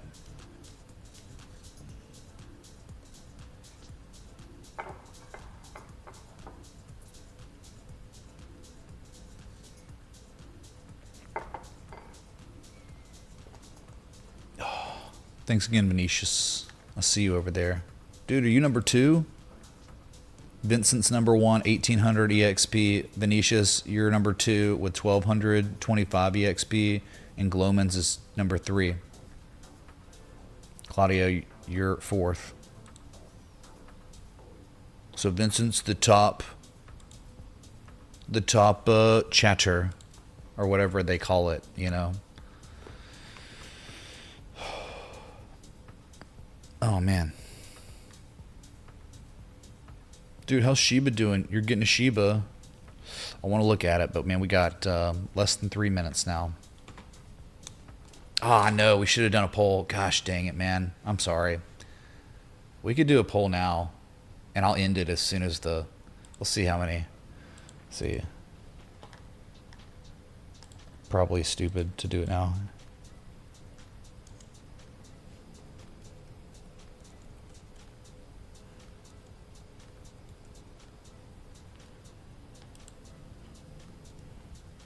Okay, starting poll. And it will end in 2 minutes, chat. The quickest poll we've ever done, outside of that one time that I created a poll and instantly ended it accidentally.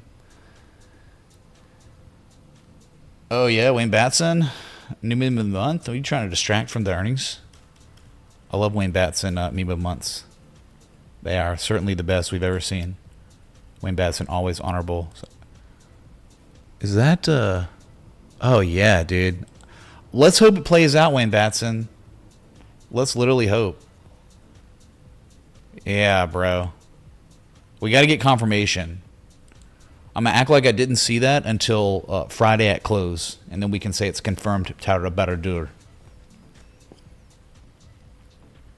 But beautiful.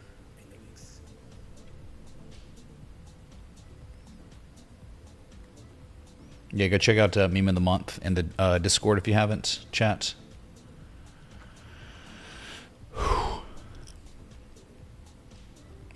Benici, yeah, we know, dude. We looked at it on stream. All right. We're still waiting. We got less than 1 minute, chat. Get those bids in. We got 50%. Oh, that's so lame. Well, 50%. Half of y'all say pump. 35% say dump, and then 15% say flat. You got to throw in flat too, right? Because that's how they kill. That's how they kill the gamblers. The house takes it all when they go flat. That's like 00 on roulette.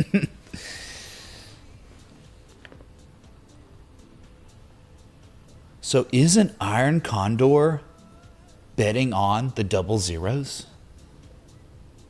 All right, 420 chat. Here we go. Up 1.76%. They're starting it out hot. 1.87, 2.2%. All right, it's beginning to rally.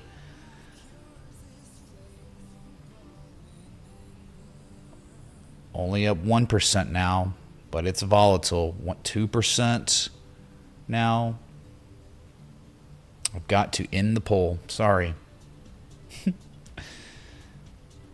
Okay, we had 200 votes, though. My God. What was that? That was up for like literally 2 minutes. We had 200 votes. All right, up 2.6%. Half of y'all said pump, and you're winning right now. Nvidia's up 3%. 3.4. Okay, looks like the Bulls win. That was too easy, wasn't it, chat? 3.6%. Michael Burry has to get destroyed. We're up almost 4%. All right, Bitcoin's rallying because Nvidia carries the entire market. Okay, Nvidia's up over 4% now. The market is saved. 4.2%. Is that a joint? Yeah, Nvidia pulling everything up, man. You can thank God that Nvidia beat earnings. Yep, it was they had a top to bottom beat, of course. They never don't. They always top to bottom beat. So now you have Nvidia nearly up 5%. Only 4% now. It's volatile, man. But trading at $194.30. Michael Burry. Yeah, right, dude. But he did go like short or so, didn't he? Like, does anyone know his when he bought those puts? What day?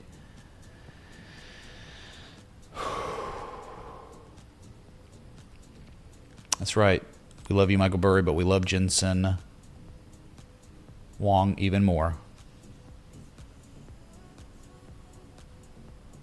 All right, just teetering around 4% right now on the initial earnings beat. Bitcoin pumping, as you can see above my head.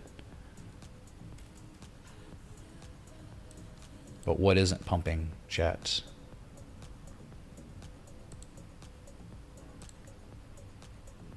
Gold's flat. Because who needs gold when Nvidia is doing what it's doing right now? And there you go, man. Like, in a way, you could say if this holds, which we don't know, because it's only up 4% now. If they could have a conference call and it could be bad, but we could be looking at this, and this is like, oh my God, they saved the market, they held the channel, they recaptured the key level, and then it just followed through on earnings. Luckily, right? These would be the highest lows confirmation ever. But yeah, only up 3% now, so it's just good earnings, but that was the initial pop.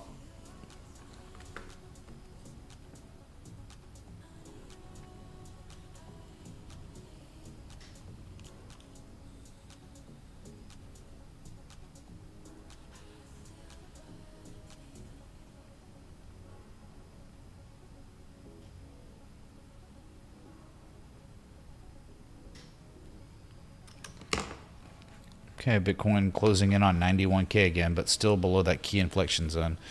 Nvidia up 3%, 192.40.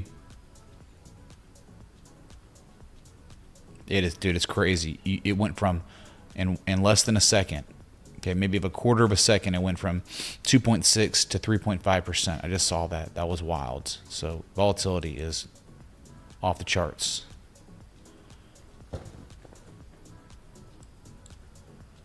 So So will this hold? So I guess you would say that, I mean, the poll verdict is still out, but for now, 50% of the viewing audience was right.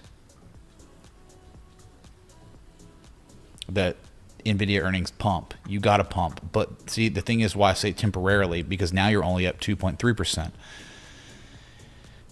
And they could take it all back because this is how it kind of goes. And right now, if you're only up 2% on earnings, that means nothing burger, meaning unfilled gap that will fill soon. That's the crappy thing about it. Turning more into nothing burger. I don't even consider 2% up, 2% down as anything, okay? That's more like flat.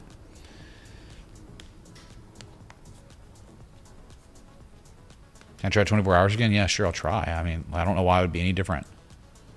24 hours. Where's the candle? No candles, bro. Does it do it on yours, Ashley? Does it show candles on yours? Is there a setting to where I could do that? I would certainly do it. No one's ever told me about that. I'm on 24 hours right now. How did the VIX drop today? Yeah, man, because it was such a mixed bag. Because Google hit an all-time high. Apple was sustaining its price. Tesla wasn't really down. Microsoft was down.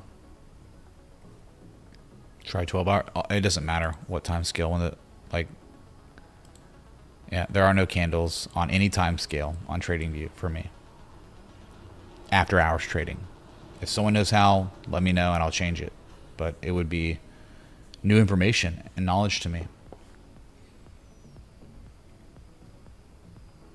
It didn't pump 4 to 5% though, Jonathan. It's only up 2.3% right now is what I'm saying. I mean, initially will pop like that, but And you just got to think about the lack of liquidity when the market's closed will definitely make it a lot easier to move it. And see, look, just for a second, and Nvidia fell below being up 2%. It's only teetering around 2% now. Have to change to extended hours. Give me a Poopsie. Give me the rundown. Go to settings and then what settings, arrow, something. Just give it to me and I'll do it, man. Go to 4-hour chart and select ETH bottom right of chart. ETH. Select Ethereum. Oh, I mean like ETH. Oh my God, extended trading hours? Oh my God. I never even knew that was a thing. Let's go. I gotta do it, man. For myself. No way. No way. What is it? Hype in the chat! We did it, man. We got ourselves extended hours trading. Where, what a bounce. At the channel bottom, a little confirmation low, but off the highs. But dude, anything's possible.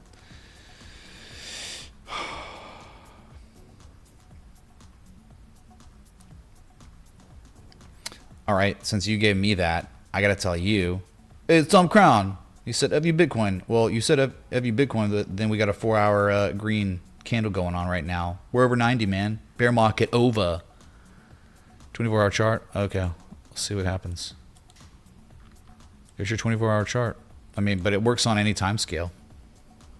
Literally any time. I mean, maybe not daily, but it works on all the hourly time scales. Yeah, I mean, like, I don't understand. Do y'all not see that it's working for me now? Like, I figured it out. But if y'all don't know something, see, I learned something new. If you don't know and you want, like, I know people like go on like Robinhood and stuff for overnight trading and all that, but there is an exchange called Boats, B-O-A-T-S, and you can just type in like Nvidia, and you go to see Nvda, and you can go down to where it says Boats. See this right here, Nvidia, B-O-A-T-S. You click that, and it starts trading at 8 p.m. and concludes trading at 4 a.m. So it goes from when the after hours session concludes, opens, and then as soon as pre-market begins, it stops. So if you ever want like overnight trading on any asset on TradingView, you go to the BOATS exchange. So you don't have to go to like Fidelity or Robinhood or whatever, you can just pull it up on TradingView, man. In case you didn't know, it's new though. It didn't start till like August. So spreading the word if you didn't know. Okay, so let's go back to Nvidia. Well, the real Nvidia. Please stand up.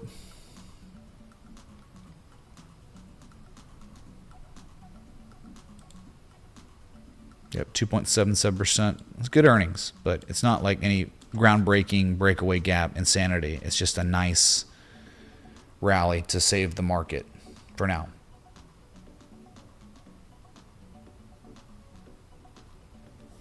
What's up, Matt Cotton? Add a 24-hour chart, not daily. Bro, I'm on 24 hours, Brad. Are you not hearing me? I think you keep saying it. Read what Batson said. 24-hour chart or it won't work. Dude, it is working right now. I'm on 24 hours and it's... Do you not see it? I'm on the wrong chart. Like, you can see Nvidia, the Nvidia chart, and it's happening. But I'm just saying, when the market closes, when after hours trading closes at 8 p.m., the overnight session begins and you can go to boats for that. I'm going to keep saying it. Very confusing.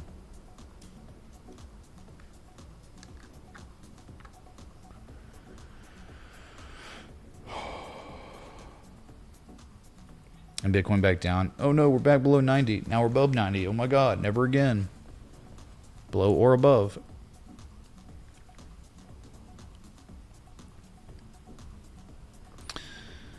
Yeah, everything got a pop across the markets, man. Everything. NASDAQ 100. Huge pop. But again, I just worry about, like, the last thing I would ever want it to be like this. That would be the scariest thing ever, because you can see a discernible peak and now a second peak like that, slightly lower or the same, to confirm it, and then we would get a more pronounced correction if that happened. So that's what I'll be looking out for in the coming couple weeks, is how will the rally that it's going to ensue off of this Nvidia earnings, positive Nvidia earnings, how far will the rally take us? If it concludes or begins to conclude below 25.6, I will be very, very concerned, and it might be a top for a while. So just keep that in mind. They're going to take this thing, they're going to rally it, just don't make a lower high or we're screwed. They can even make a slightly higher high too, and we could be screwed, because then it would still be confirmation high lower than the highest high.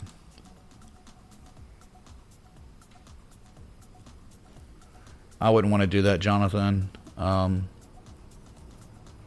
Because like it's all weird. Like the percentages are so off and stuff. What's up, Crypto Lawyer? $4 billion beat on their guidance, only up 2%. Not great sign of strength.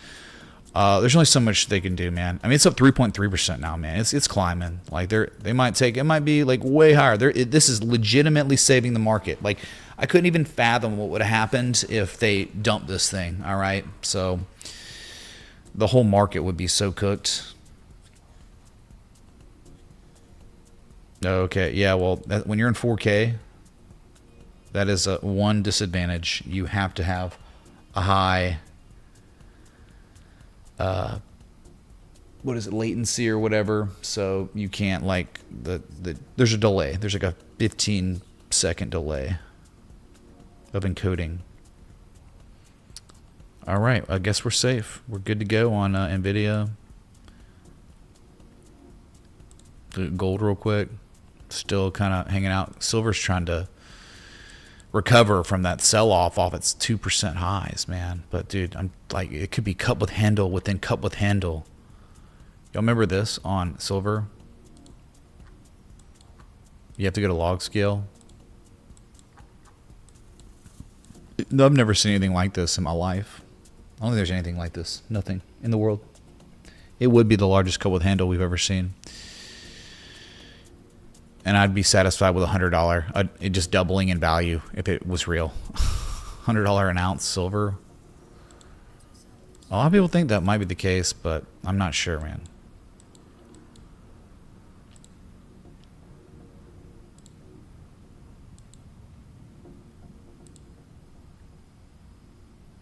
Look at that, up 4% now. It continues to climb. And guess what? It is confirmed now that Nvidia put in its highest lows in the history of the asset, which is really good for the index funds. But yeah, I just worry about a lower high. 45-year pattern. Yep. Thank you, Hunt Brothers, for losing everything so they could begin the construction of that pattern in January of 1980. Most of us didn't even come close to existing back then.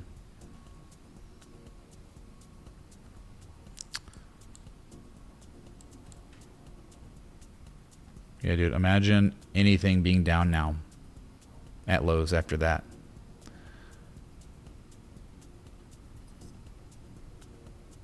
Yeah, like MicroStrategy is complete and utter horror show. It's up 2.39% after hours. But as you can see, I mean, that was the highest volume we had seen since April. Wow.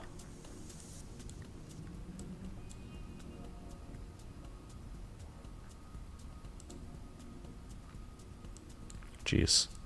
Nearly 4%. So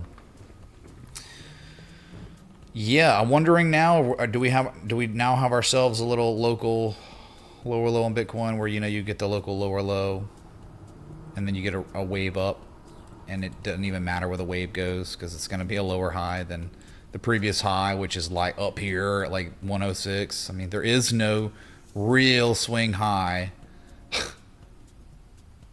Yeah, I think like the major one's 106.9 or whatever.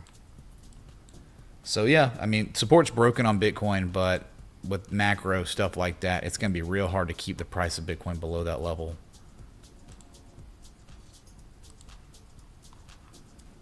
Yeah, but they're still going for bearish engulfing. We got 2 hours, 23 minutes to the close. So you need Nvidia to pump another 5+% to get Bitcoin out of trouble, probably, to get Bitcoin back above all supports.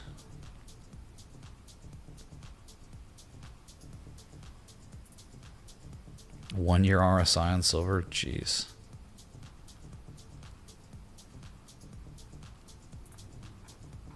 Copper future had similar cup, Jonathan.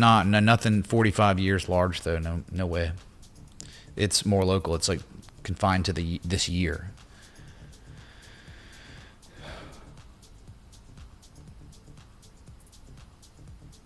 Death by 1,000 cut spread.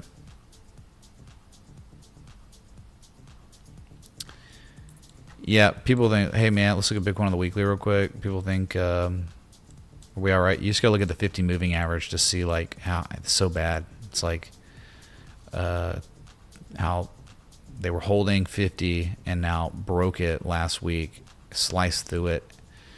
And now you're just trying to cling on. I mean, you're not even clinging on yet. You could, again, if Nvidia continues to run, you can just see the level though. You're below it, even with this candle. But so maybe by the end of the week they'll recapture. You got 4 days, 3 hours to recapture like 92K really to be safe. But then like the issue is, even if they recapture and hold it, there's still no edge. Like there's no structure to give you a greater than 50% chance of a reversal. But let me show you real quick. I tweeted about it, and it's in jeopardy now. But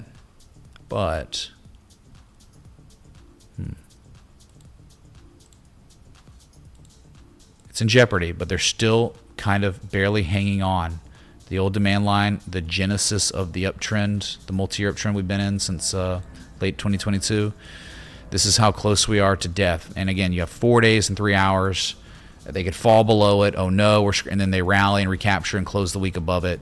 You're still hanging on, clinging on to like this last piece of hopium. It's the 618 from the April 7th low to the all-time high 126 and change. 618 in log scale, horizontal line support, upsloping support. So you have three. Oh, my camera died. Crap. Man, I've been live too long. I've been live, 2 hours. Hold on. Yikes, man, yikes.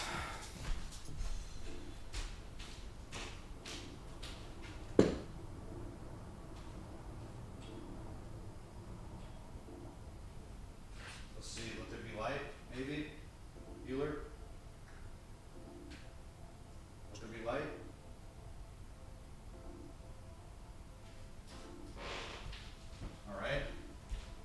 Good. Boom. We're back. Oh my God. Hold on. The battery like died, so let me just put a new battery in.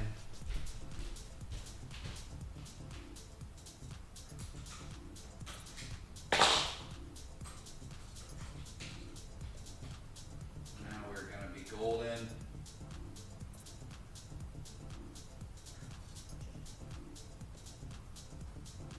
Boom. No problem, man.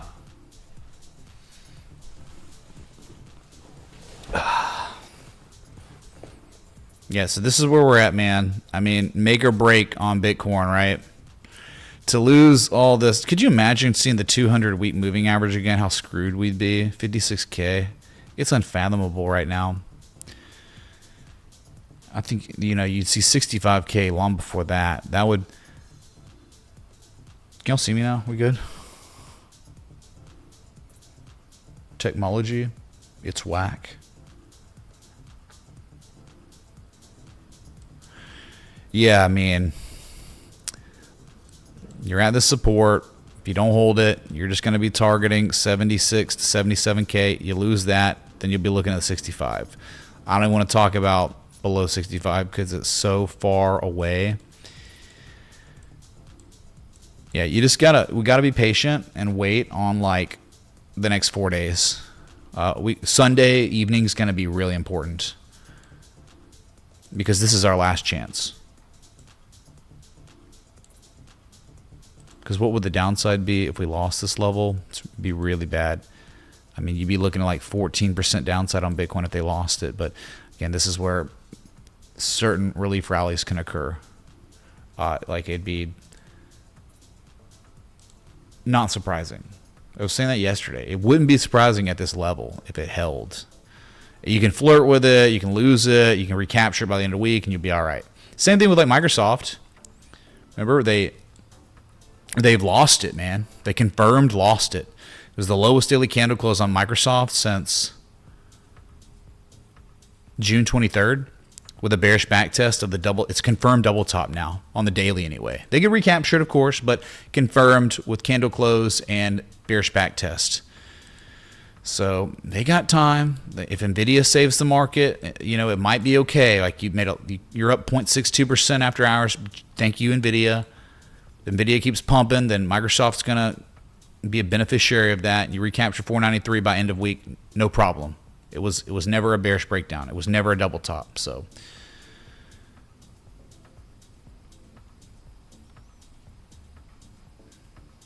lots of like, it's pretty much like the game's on and our team's losing, but there's still time.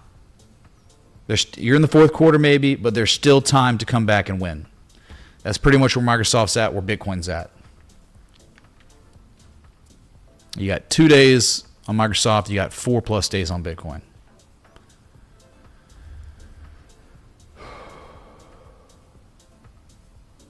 Didn't BlackRock in the past like few days offload like more than they've ever loaded? They've offloaded like $510 million worth of Bitcoin. They dumped.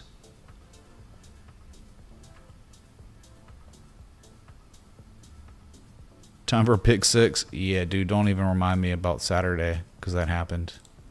God. Apple, I mean, I think Apple is just such a strong asset. I don't even know what to make of it. I think it could still go to 260 for a back test and fill a gap at 263. But just long term, like no leverage, just holding some Apple is just like long term. Not a bad idea. Reinvest dividend, click checkbox, right? Because, you know, Apple has a higher market cap than Microsoft now. That happened. That's how bad Microsoft's been getting beaten down. Apple's number 2 company in the world, second to Nvidia. I was on the retail side. Oh, God. Okay. So retailers been just capitulating, huh? iBit looks horrible. I haven't even why even look at it? It looks like the Bitcoin chart, right? It is horrible. It's the same picture. Yeah, they lost support with a candle close today. Look, they did 51.65, lost, confirmed. Now, but it's up 1% after hours. You can imagine Nvidia is everything. Yeah, and it's like if they recapture 51.65, they could just as well easily take this to 56.50 for a bearish back test. They could begin a large consolidation, bear flag before, and then it could last. You wouldn't even believe it till February, and then they do this. And guess what? You know what that would mean? That would mean, oh my God, it's literally identical. Ugh, gotta go to actual Bitcoin. It would be identical to what we saw in 2021 into 2022, where they, right? We are pretty much around, in this situation, we're either here or we're here. We're losing supports. And then look what they did from January 2022 all the way to May 2022. I remember I was in London, if y'all remember, live streaming from the Shard at midnight, but it was regular stream time. And once that broke, man, it was just over. So we're just kind of like, I hope it's not the same thing, but we're in trouble. We're at least either where December is of 2021 or we're in January 2022. My God. So that's what I was saying about the whole iBit thing.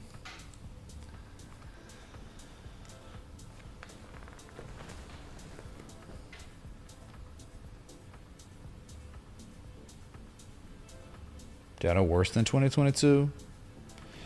I don't know about that, man. 2022 was the hangover of the most liquidity, money printing, fraud to get leverage we've ever seen in our lifetime. Never seen anything like it. I don't know if we ever will see anything like 2021. That was when crypto was actually on steroids, and we're now in a market that is like, you're not on steroids. Canary Wharf, yeah, I went to Canary Wharf. I went there with G-Dog. We had dinner, G-Dog and a few others. Had a couple beers, and some memes were made there too.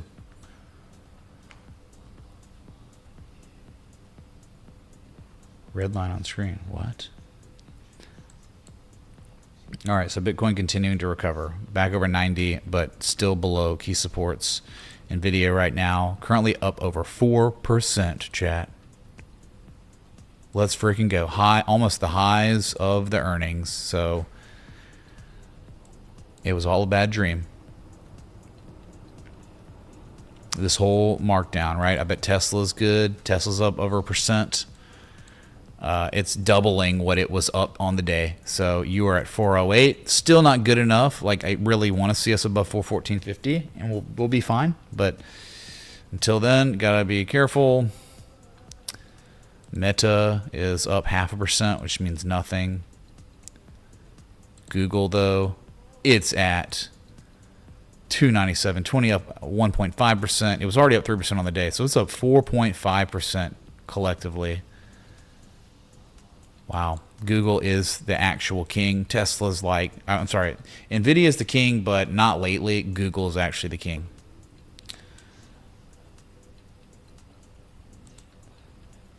NASDAQ's working on pretty much an engulfing candle. Just when you thought it was over, right? It's just after 5-week lows. Engulfing. In the last hour of trading before this... Before the 24-hour candle closes, they did it, man. They saved it. They saved the market.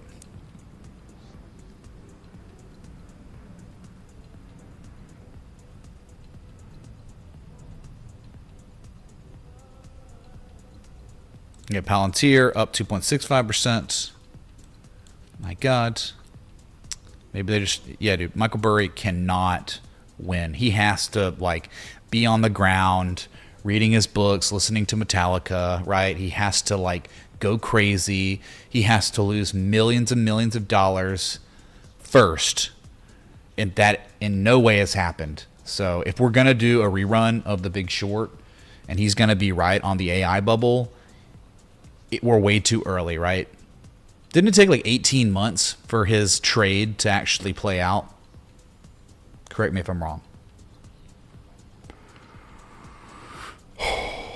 KRE I thought was about to get wrecked, but now it's okay, I guess. It still looks bad, man. Like, look at this. It's like, I mean, they're really trying to hang on. They closed it right at that 200 moving average. Not really up much after hours, but it looks like a Head and Shoulders. Dude, I'm very concerned about the KRE. Like, I would not be wanting to own this. That is such a real resistance.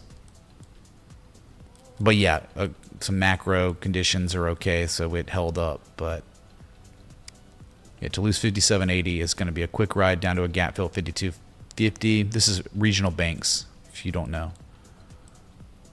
Yeah, really bad here. Failure. So many failures on the recovery and to break 66. And it's just like the buyers are relenting now. You're seeing, I think, the evidence of them relenting, and this is confirmation of it, of way less than before now.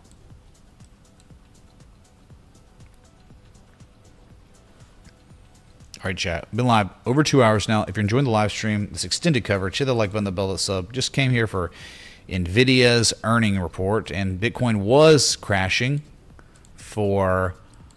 As soon as I went live, the crash stopped. And we were at the lows of day. We saw Bitcoin saw a low of $88,483.12. The lowest level we had seen since April. Remember, April was the month of the reversal from the huge 20% drawdown we had on index funds. Or 15%, whatever it was.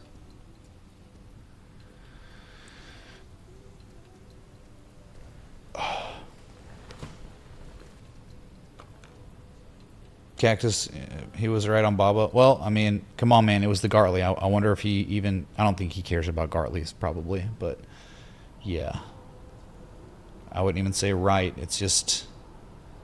You take the long, and then you hit the price objectives, and then you pull out.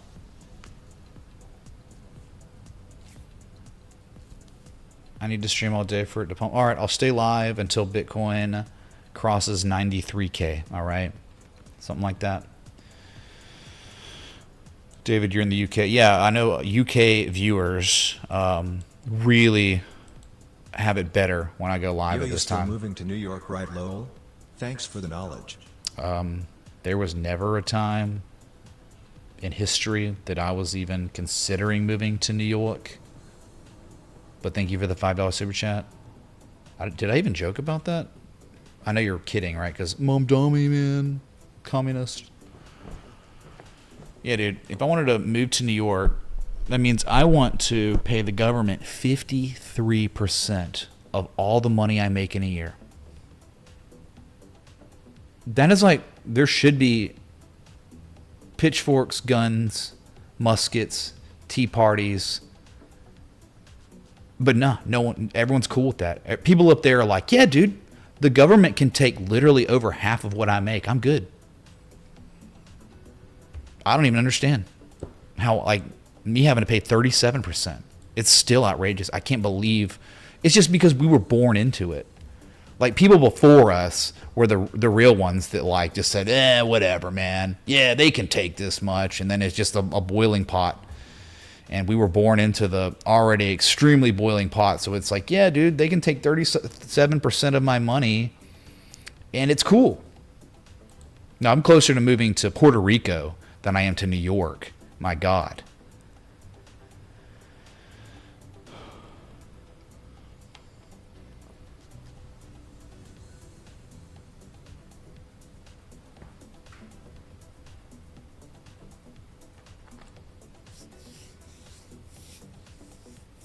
Oh, yeah, man. I mean, like, dude, didn't the U.S. go to war, or the colonies go to war for a 3% T-tax? Now we're paying 37%? Like, what?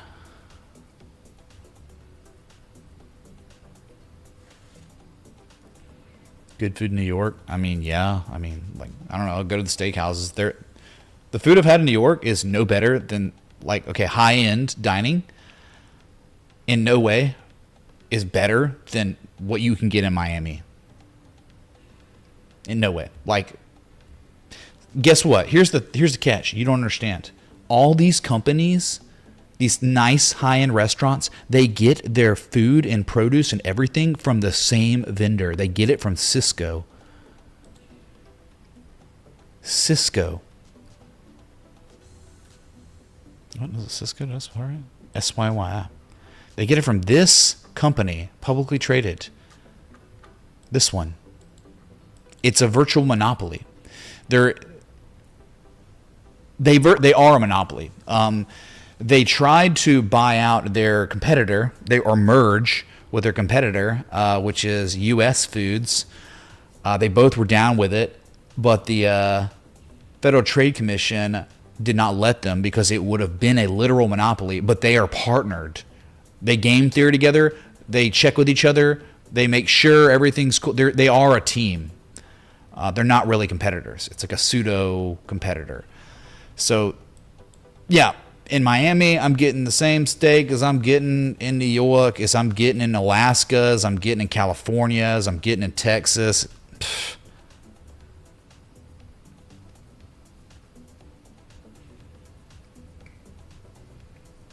I only eat steak. Now, the seafood down here is real good, man. Like, they'll catch it. They'll throw it on ice. And it was caught that day, and I can get food, the seafood. And I like that. All right, Bitcoin nearing its highest level of the 4-hour candle. Cisco's frozen ready. Available foods, mostly. Yep. It's not just all over NYC. It's all over the United States. Now, like, you can go to, like, a few places in Miami and get, like, flown in Japanese Wagyu, which is different, but I don't even know if Cisco provides that or not, if you have some sort of mom and pop that gets that.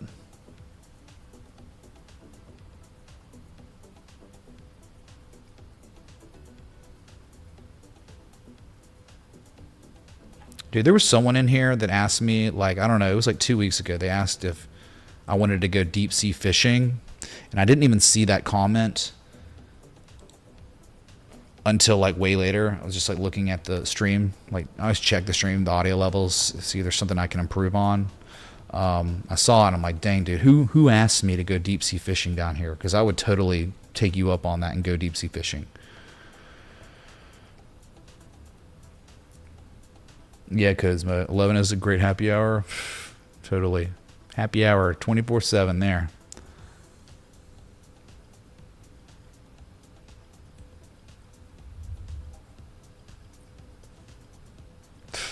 Lean hogs. What was the ticker again? H something. HE, yep. It got wrecked. It's even more wrecked. God, my work not saved. It's still destroyed after that gap down. I'm down with it, man. I'm good with it. Still technically making a higher low than the August 2024 low, but yeah, it's just fixed price, which is what you want. You don't want a parabolic run on any of these. Like, they're trying to get rid of the live cattle futures bubble. It's quite possibly over. They could attempt a rally here too, but yeah, you're seeing some really nasty distribution on live cattle futures locally. Like, that's some really bad stuff. This is what I remember about Bitcoin in November 2021 when it was over. Like, remember stuff like this, okay? Like, that is aggressive selling from somebody. And watch. Go back to 2021 on Bitcoin so you can see what I'm talking about. Just like this. You see what I just saw on live cattle? That's exactly what's happening. This is on Bitcoin, and when it was over, aggressive distribution locally. And then you go back to live cattle, and it's the exact same type of price action. So I think this is probably over, and it'd be good, man. Like, get this thing. This thing needs to pop. It needs to pull a cocoa futures, an orange juice futures. It needs to. Yeah. I mean, there's no confirmation really. that it's over. It made the last thing it did was the highest high, but that's exactly what Bitcoin did in 2021. If you remember, it made the highest high locally. It confirmed a top, right? But right here, just wait. I think we're gonna get cheaper steak soon, chat. Yeah, I love the Bobo meme. What are you talking about? Of course. We got Man Bun, Double Top. We got Bobo all up in my Discord. Yeah. AW1, commodities, futures. Yeah, it's amazing. Bloomberg, commodity futures. We broke out, remember? We're just waiting for way higher. It was down today, which is interesting because you have gold and silver being up some. But look at that, chat. I mean, this is the most incredible, complex inverse head and shoulders I've ever seen on a chart. Never seen it look like this on anything. Gold had a decent one back in 2016 to 2019. It was like a 5+ year large one. But to recapture the 200-week moving average, to break the neckline, the sell wall from April 2023, they finally broke it. And your target's 122.23, which is, you know, the swing low back from 2013. It's like TA Tetris. You just got to wonder, which commodity will drive this higher? I think probably silver. Silver could do it, man.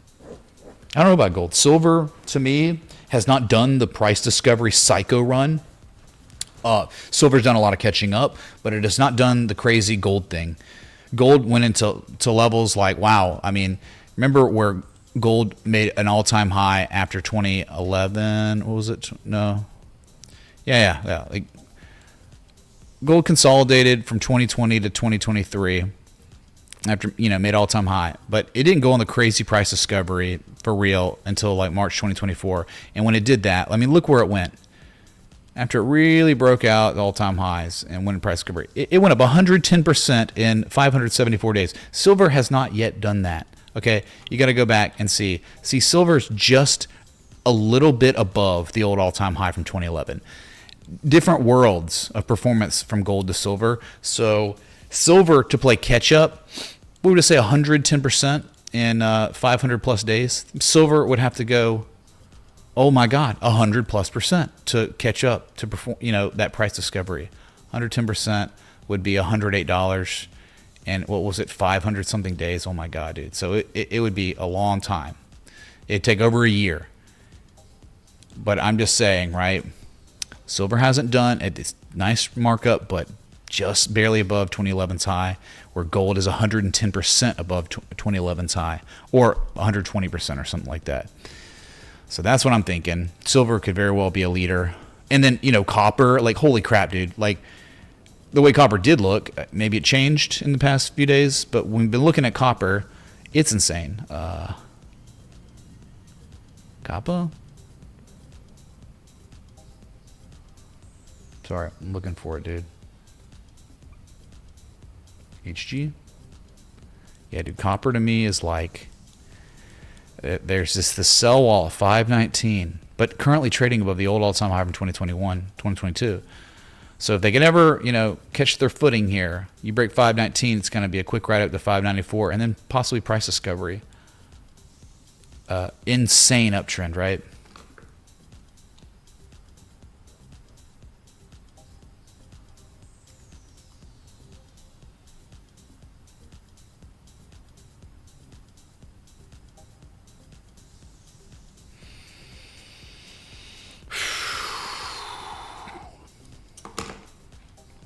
So it was that, and then platinum probably gonna continue at some point.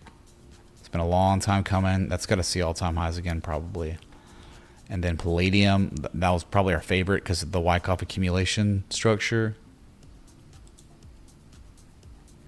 Yeah, dude. Oh my God, palladium still just high and tight, weekly flagging, just below 1500. Once they break that, man, they might go to 1282 for a test again if things are bad, but I don't think it, even if it fell below 1250, as long as it makes a higher low than 1077, the uptrend continues because you've already confirmed with data that you are in an uptrend. So it's in such good shape that any pullback on palladium is a bid, and this thing's gonna probably be at $2,000 in the next year.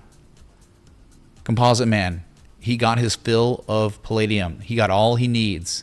It's now his job to just hold on and call up the composite man for news-driven catalysts that would affect the supply of palladium, and then we'll get a huge candle again at some point to break us out, and we'll be seeing multi-year highs again. So yeah, that could definitely be a contributor to the AW1 on its breakout to run to the next level, like silver, palladium, copper. Does anyone, let me see if I can AI this, okay, real quick. I want to see the weight of the AW1.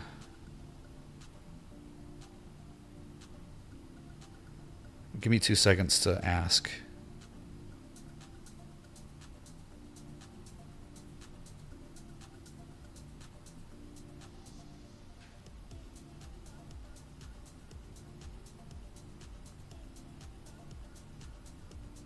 All right, I'm asking right now, AI. Let's see if it can do it, man. I'm sure it can. The Bloomberg Commodities Index Futures. Okay.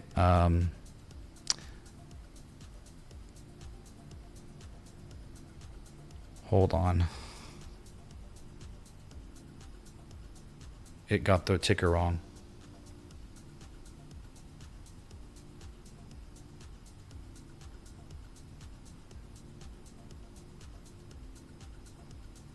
Let me ask again. So palladium, and then we could look at, we've looked at silver. So crazy up here. Okay. Okay, 30% of the AW1 is, it's like 30%. The majority is crude oil. Crude, Brent, natural gas, gasoline, and heating oil. Wow. Dang, man. Grains, 20%. Corn and soybeans and wheat.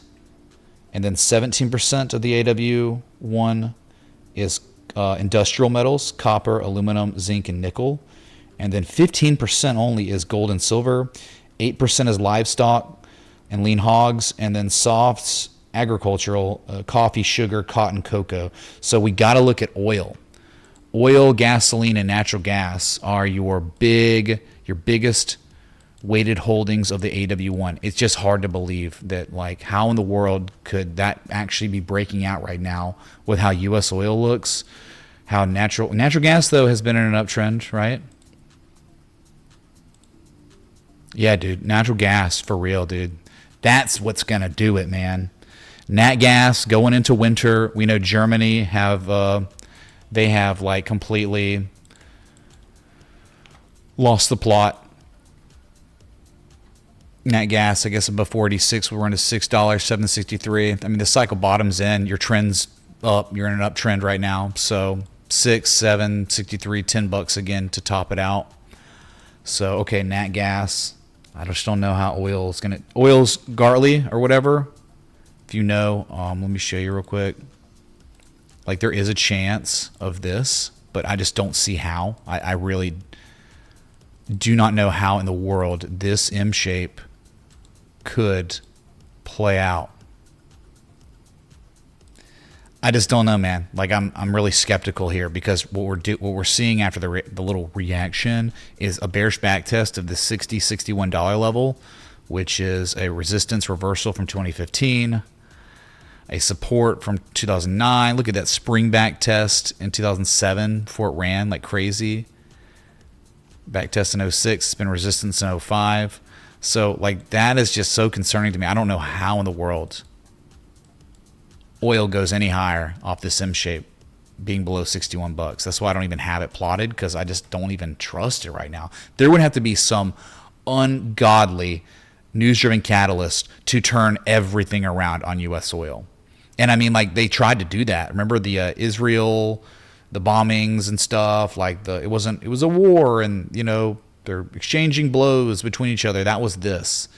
And they still couldn't do anything but put in a lower high. So even if you have like trouble and tumult in the Middle East, it's just a pump and dump. And now you're like virtually at the lows and doing terrible, like bearish price action at key levels. So how in the world does AW1 go higher?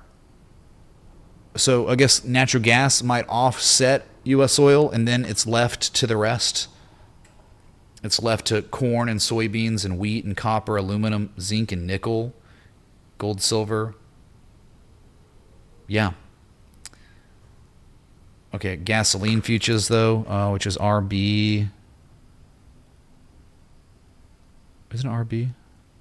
RB1. I'm gonna look to this one. It's bad, dude. It's so bearish. Oh my god, it's so bad. I would not want to touch this ever right here. Below 215. It's great for everyone. It's great for like, hey man, you go to the pump.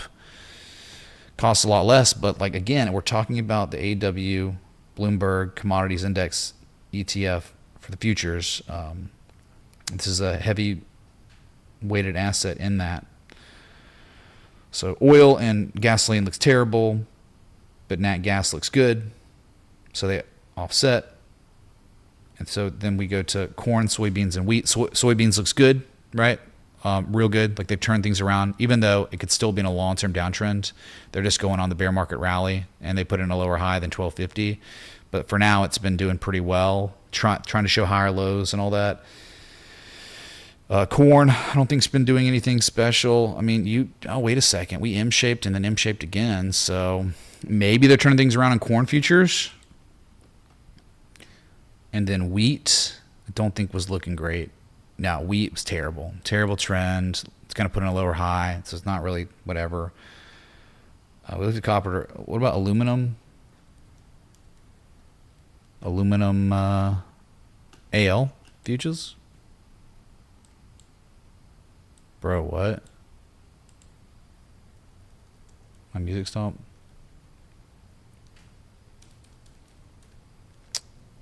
Hold on.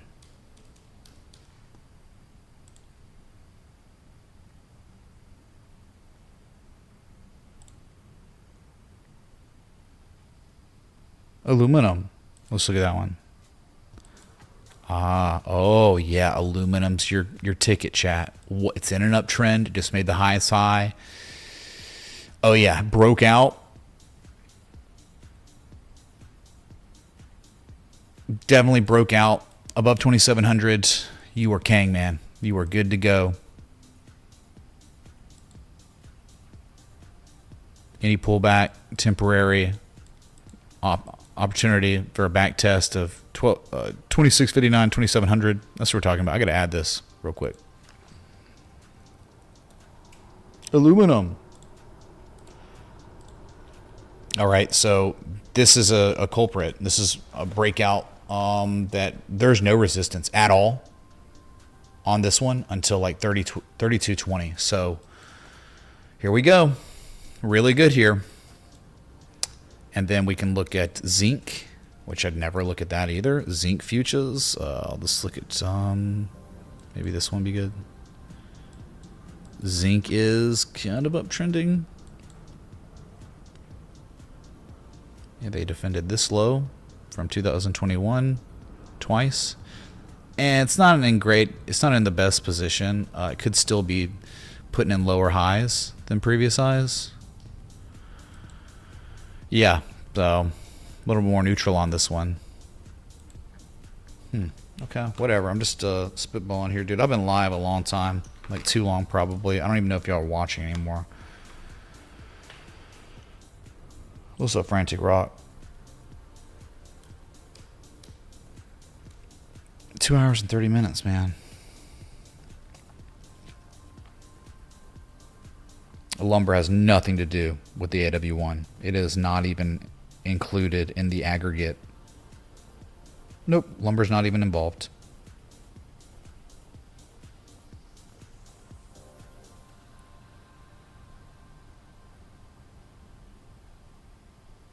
Okay.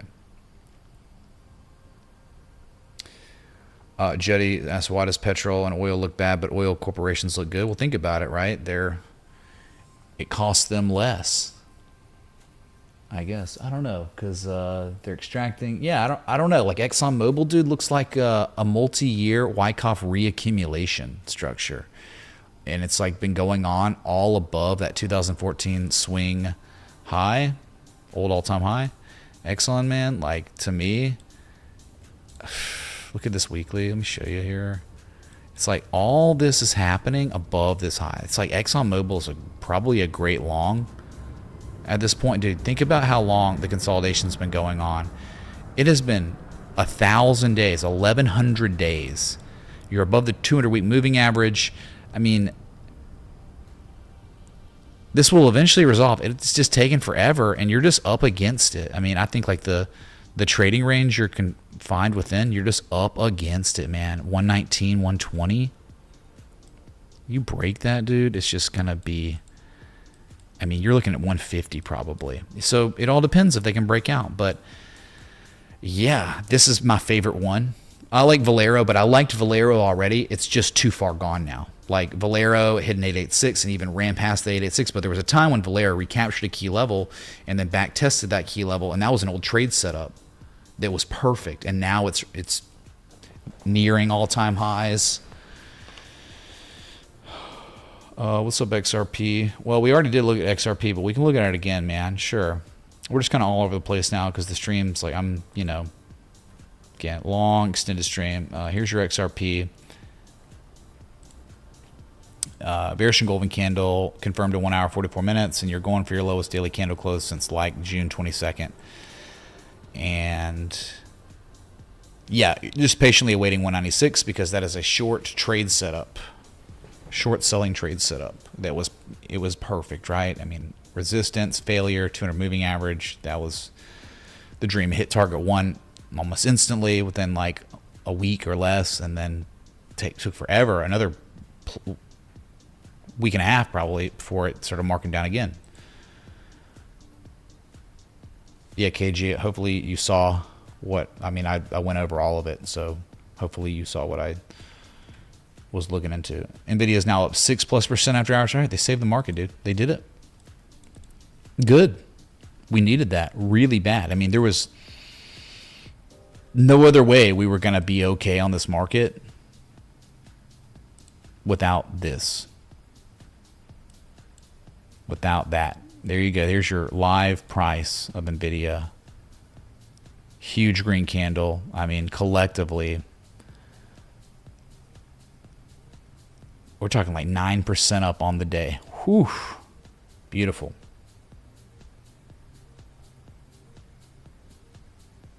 Bro, hopefully this is delayed, but I just looked at XRP. Are you out of your mind, bro?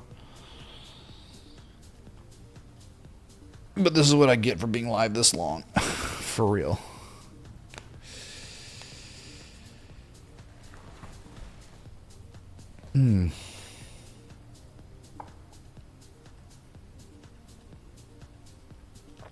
Unfortunately, Bitcoin is just not running with Nvidia.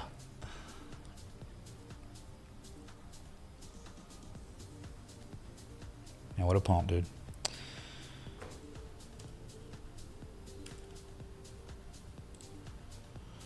Well, thanks for the 576 still here after all this time, man. That's about that amount earlier. What's up, Potato? Autonomous tipped $25. Okay, so only high frame W/2 watts or higher plaza, but playing some checkers W. These build out plans including Granite CHKR Chesapeake Granite Plaza and thanks Gage time feels weird, man. Potato, thanks so much. OTC? Oh, God. 30,000 volume. 10,000 volume. It's, you said the weekly, the 2 week only, though. It doesn't even matter. It's not liquid. So, no. Answer is no. Like, good God, I would never touch this. Ever, sir. Rug pull. I bet you they never make money. Ever. Maybe they make money. I don't even know. But the technicals are so bad on this. It just looks like a bear flag or something. I mean, it looks like this, doesn't it? Like, oh my God, dude. Just getting ready to crap out again and go retest the lows at 21 cents. I get you're like, it's an M shape and it's a type 2 return, but dude, 10,000 volume, 10,000, you would never get any order filled even if you wanted to. It would never happen. If you were buying this, it'd be you and like 3 other people trading it. So M shape, maybe type 2, but like not enough liquidity or volume to want to touch it. But I get what you're saying. Like, the reason why he asked about it, chat, is this. He's like, dude, it is the framework, but my God, man, like, that's a long extended type 2. And before failure, because it's 10,000 volume. So I can't sign off. Anything below 1 million volume is dangerous for you to own. It's dangerous. Like, you have a stop loss. It doesn't matter. Stop loss would never get filled on something like this if things went awry. Yeah, I got issues with that. But thank you so much, dude. Potato Anonymous, you made me not be working minimum wage on stream.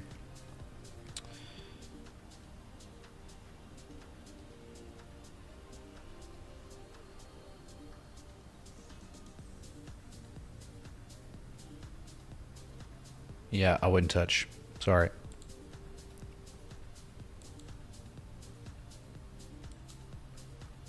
And Google killing it.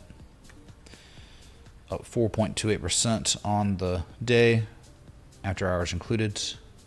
It is 4:20. Is that a joint? It's 5:20 Eastern, 4:20 Central. It's already been jointed where I'm at as the sun goes down over at Miami proper.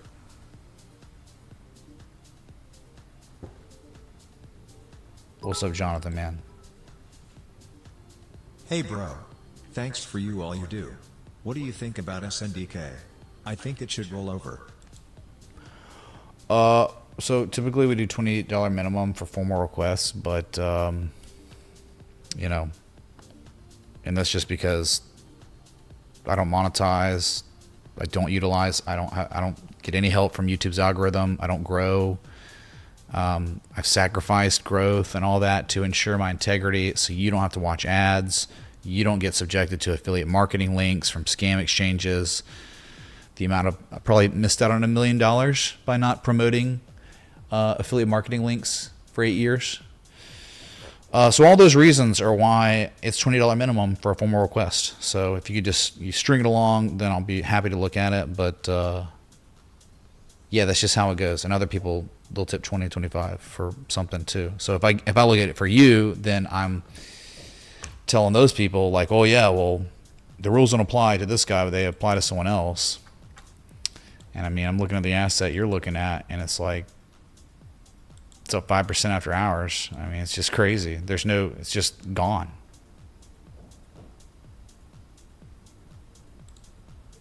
It's just going insane. I don't even know how you could chart this, man, at this point.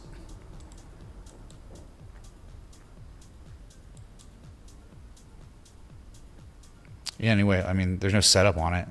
Probably going to see all-time highs in the near future, that's for sure.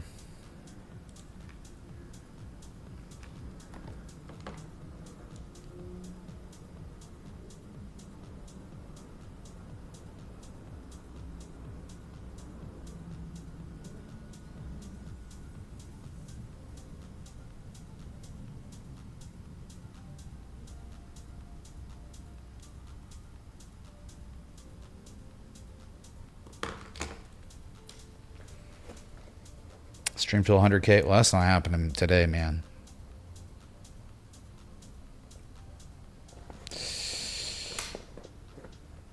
I've grown on you. Oh, I don't know. I mean, a lot of people hate my streaming methods or the way I am. If I was a more personable guy on stream, I'd have a lot more viewers, that's for sure. So, but like whatever, I can't help, like, my personality is what it is, you know? Well, thank you, Jonathan. My bad.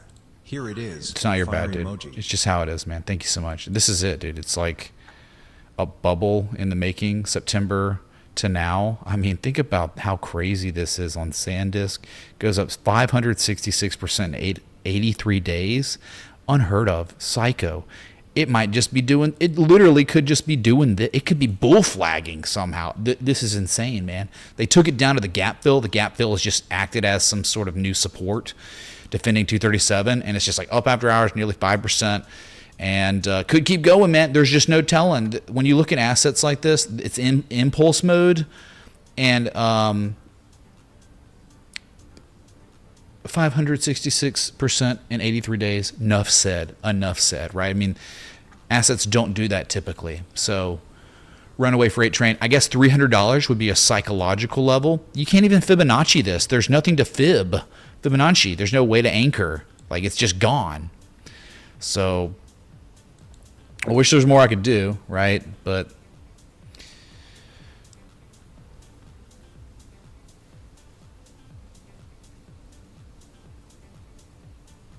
yeah, you need them for memory cards and cameras. I know, dude.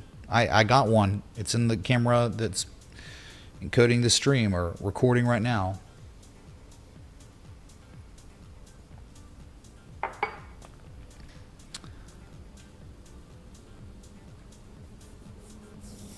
You had to call Schwab to buy IQ? What? That's crazy.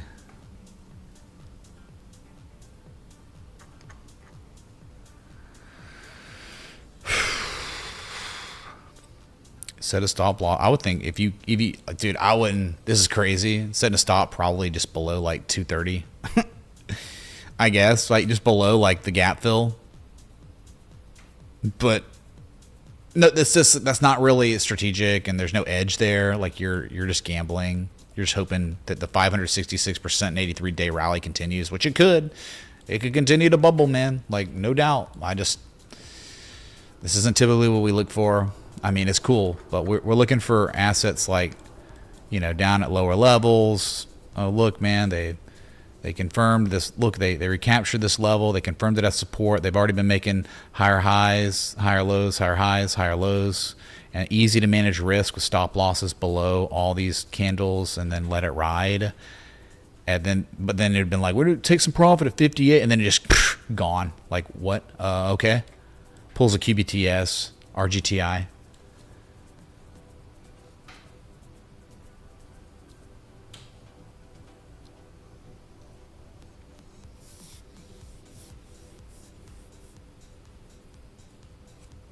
Composite hour making it harder to get IQ. Apparently, man, he's like, go ahead and don't let those effing Americans get IQ from any reputable exchange. SVM. I mean, whatever. It's like this one was amazing in 2023. This is when, like, okay, something like this. It's like, okay, it could be over or it could just be getting ready to go again. It is concluded, though. Look, if you remember SVM in the days of 2023, a lot of y'all weren't here yet, but this one was such a dream. It was so incredible. It was the harmonic framework, the type 2 return, and then they put in higher lows, the trend reversed, and look at it now. I mean, it's still not quite at target. Like the most aggressive target would be like 850 to $9, or say $9. They ever break that, man? My God, it's like $10, $12, $13.60, and then $16. So this is in a long-term uptrend now. But like in terms of the risk management situation and the optimum entry, it's way beyond that, right? I mean, like your best target. I mean, it's like up 200%, 245, right? 245% from like where the best entry was on this. So yeah, the miners kind of already had their run, and like they could extend on, but my God, dude, you're just kind of pushing your luck a little. Yeah, if you couldn't hold on, I get it, man. It takes forever, like forever. So many days. This is the weekly. Each candle represents 7 days here, so yeah, it's called a position trade. These structures are massive. I mean, think about the size of the development of the structure. 1,400 days. So it's like if a pattern takes 1,400 days to develop, you can imagine. Okay, 1,400 days, and then it's like, oh look, 700 days to resolve. Yeah, half the time. But that's still like 2+ years. What's up, AGU? Yeah, man, 2 hour, 40-minute live stream now.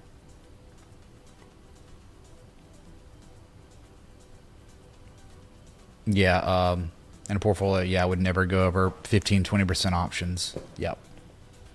Chase. That's definitely a nice rule too, to make sure you don't get too degen.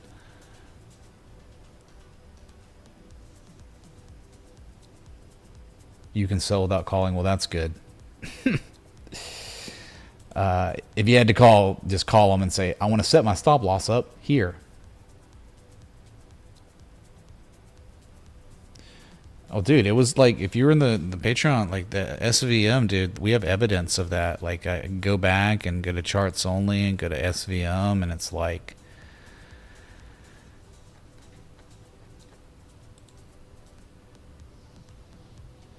bro, yeah, I mean, like 3/13/2025, but then also before that, going back to, bro, come on, it was crazy, man.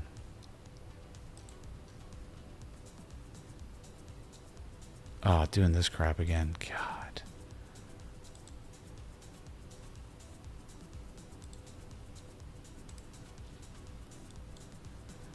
One sec.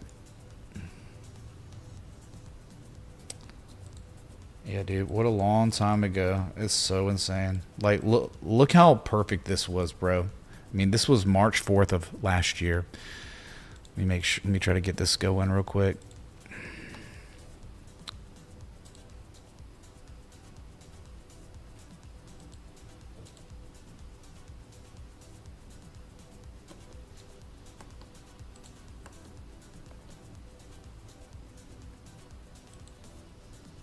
Scene source browser.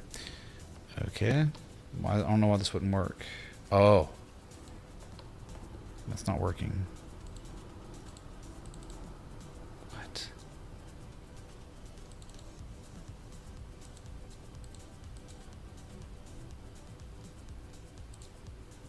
One sec, sorry. Oops. Nope. Good God. Okay, there we go. All right. So this was it, man. Robbie. Do you see here? Do you see how crazy this is? I mean, like, the pinpoint accurate entry on the slightly higher low, it was just like right there. I mean, again, March 4th, 2024. You could see it was a weekly setup. So it was a 1 week. Like, each candle represents 7 days where I posted this trade setup. And look what happens. Like, virtually all 3 targets get hit. So, I mean, it's like, it's the framework, man. It's not me. It's not like, so someone tipped for that one asset, SanDisk, and it's like, well, this is the best way to utilize the request on stream thing, where you learn from here and all the resources that we give you, how to identify these structures that develop over a long period of time on charts. You continue investing yourself, learning, mastering, being able to identify, and then you find something after scanning hundreds of charts, and then you tip for the asset that you think you found, that holy grail like SVM in March of 2024. That's the best way, because then all of a sudden everyone watching, you and I, we can all benefit together when you utilize the request on stream that way.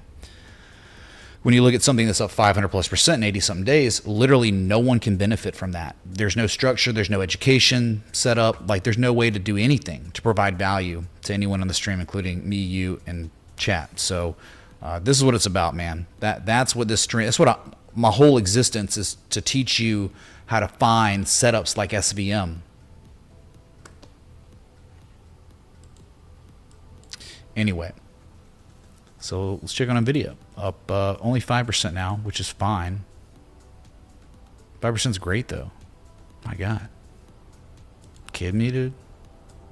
Look at this huge green candle. Saved the entire market, dude. Wow.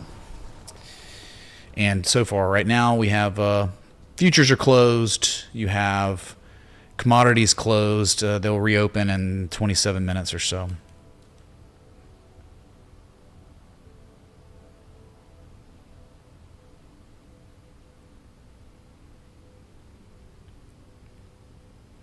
So, baby genius. Grateful for your viewership. Everyone watching, grateful for y'all. Yeah, I don't know, man. It's wild, dude. A lot of market activity.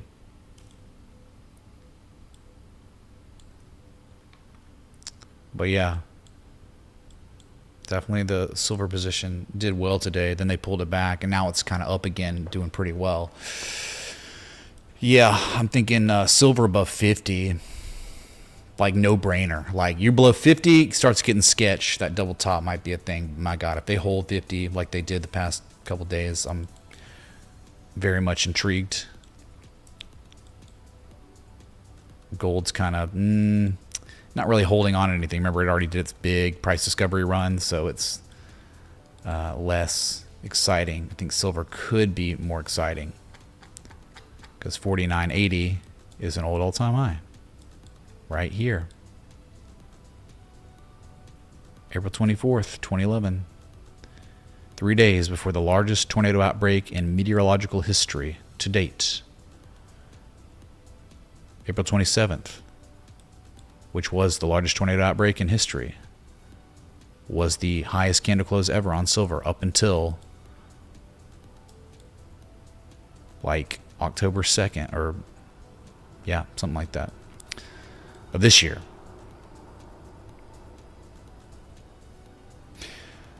So here's the thing though, man, like Jay Finman, you said you bought a put option on SNDK. So the problem is you have no edge on the sell side. Just because it's up 500% in 80 days, 83 days, doesn't mean that like you have an increased probability that the asset is impending a reversal. Your put could very well become worthless because they could take it up to 600-700% in the next 30 days. There is what you're looking for typically is some sort of reason to go short, a reason to buy a put. And just like you can find on SVM, like on the bottom, you can find those structures on the top side.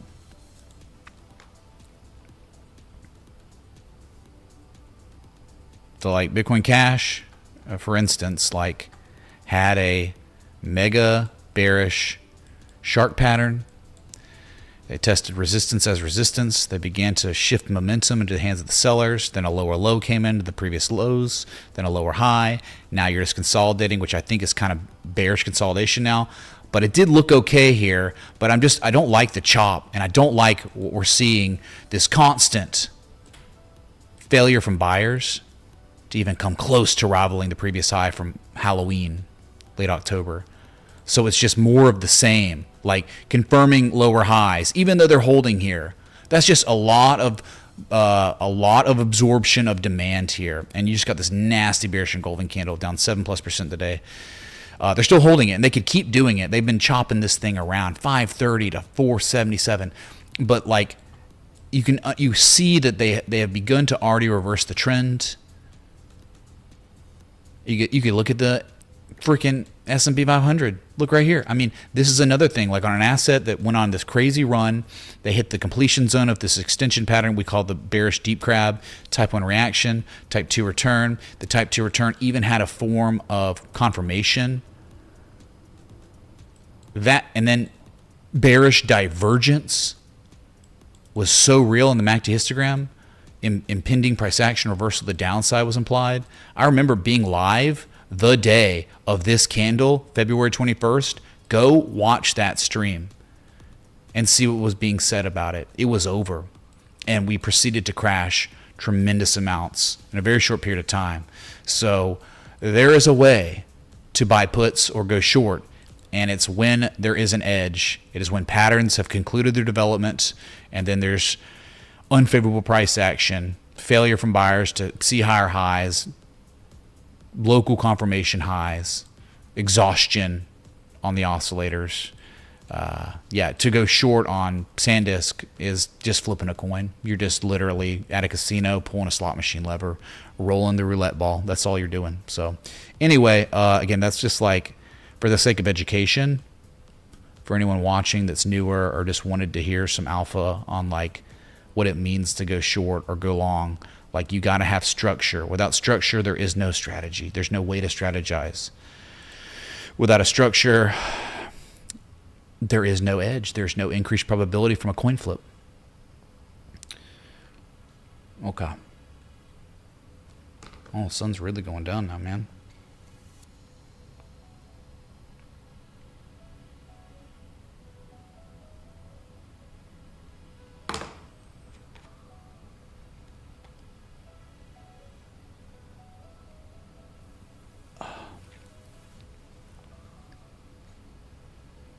Can you please look at XRP?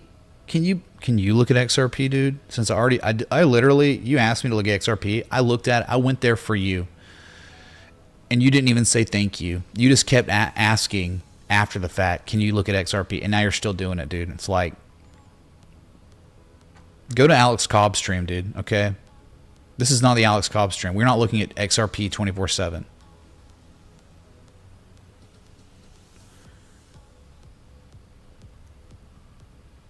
All right, I'm getting close to the 3-hour mark. I'm going to try to make it to that.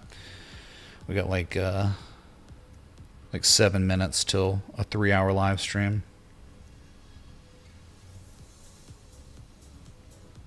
Can you look at Pingu? Come on, bro. Someone adds me on X and they just say, can you look at Pingu? Bro. What's up, Yuma, man? Ghost of Yuma tipped $25. Thanks for hanging in there for so long, Mitch. Can you look at Bitens or test on Mex? Where would you put a stop loss? Been holding this since $30 tilde. Tau, yeah, we'll look at Tau. Hold on a sec. 1 sec. Gotta change the aperture.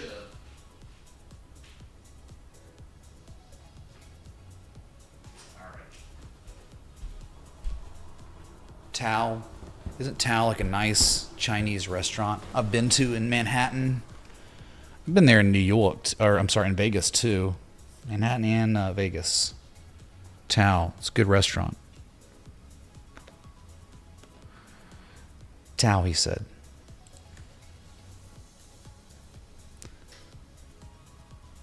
On what? BitTenzer or something? Oh, it's the name of on Megs. Sure. Bro, heart rate monitor looks like crap. No edge, no structure that is of significance. Big yikes, man. No, man, just nothing. Like below 362, 393, you're just below a major inflection zone. There's just nothing. Like I wouldn't even look at this thing till 230 or at least 290. There's no edge. There's no, it looks like bearish convergence. Yeah, maybe a shark's going to complete. Okay, well, it's still got to go lower.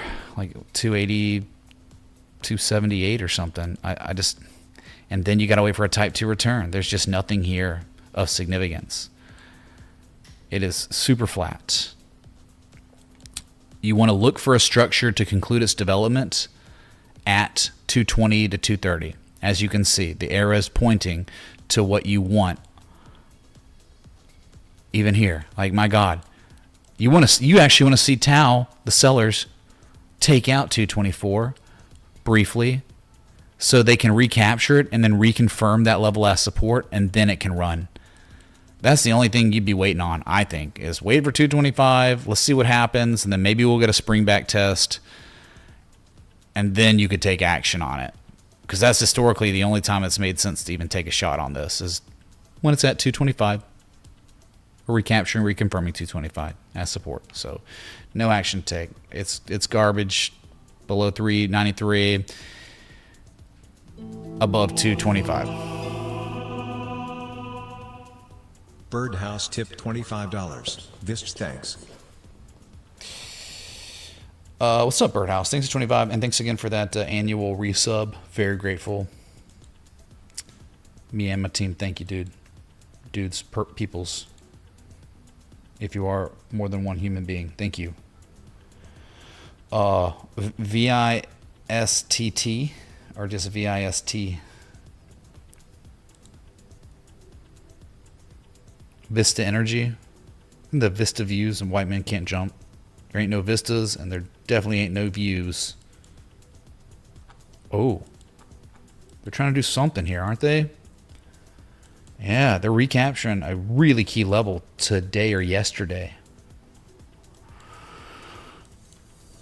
It might be a high and tight breakaway gap. Dude, that is a breakaway gap. This thing is doing something very special, right? That was a huge earnings beat. I don't know. It wasn't even earnings. It was a couple days after earnings or a day or two after earnings. That volume on the gap up, some news catalyst. And now it's just a high and tight little bull flag. My God, look at that thing. It's very pretty. And it's the fact that they've broken 49.50, the high, the swing high, overhead resistance from May 2024, July 2024. You can see how many times it was tested as resistance before it collapsed. But now they're breaking it. So the only thing that is weird is like your upside could be a little limited because they could take it to 52.65. They could take it to 53.93. Those could be candidate areas where there's supply resistance, but very strong here. Very high and tight flag, and if it resolves, then you're going to see $55. Heck, man, they could take this to all-time highs possibly. So you got to love the flag, but more importantly, not just the flag and the price action you got today and yesterday, but more so anything above 49.50 is extremely good. So that's how I'm looking at VIST, Vista Energy. So some of these energy stocks looking pretty good, man. They just are.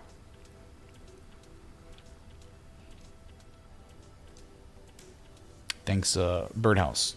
Does that make sense? The sun will shine again, chat. Life's setbacks prepare us for future life rally E. Thanks, Mitch, for all the teachings over these years. Andrew 3, thanks for the 5 super chat and the very kind words. The sun will shine again. Dude, the sun is shining if you're in the right market. I mean, the sun is glistening. Gold and silver has been. Sun is glistening for Nvidia, which is currently trading only up less than 4% now. Whoa, what the heck?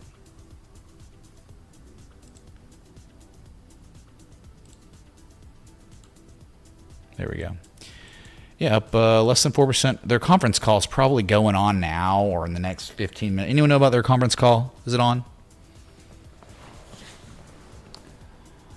What's up, One Up Trading? Yeah, still live. Yeah, this had some energy, and it was Nvidia. It made me catch my second wind a little bit. And going for a 3-hour live stream now, which we got less than 60 seconds until a 3-hour stream, whatever. Great to see, man. Hopefully, they'll gap it up, but I just kind of don't know about a 3-4% gap up tomorrow. 6%. Lizard, lizard, lizard, lizard, lizard, lizard, lizard, lizard. Lizard. Lizard. Whatever that means, dude.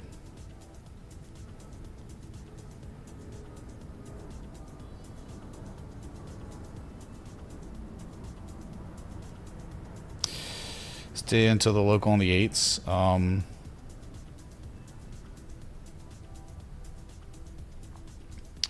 mean, like, what's it worth to you, chat? Me staying on longer, you know? Sun isn't shining in Manchester. Well, no doubt, man. It's nighttime over there. What is it, like midnight? What's up, G-Dog? Conference call started at 2 p.m. Pacific, so it already happened? Oh, currently in the conference call. What happened to Baba? Trade setup concluded successfully, and that's it. And like it's currently trading below target 4. What say you? What else is there to talk about on that? Like Baba, it's over. 164 was the conclusion of the setup.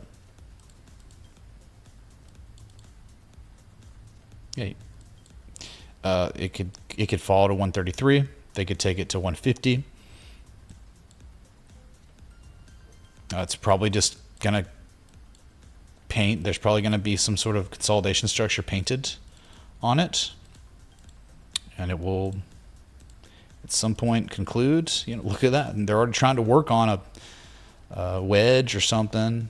But you know, I don't even care. Like, I'm not trying to long an asset that's already done the thing and is now like maybe correcting a little bit, and you can't be surprised if it corrects more just due to the fact it's below 165, 164.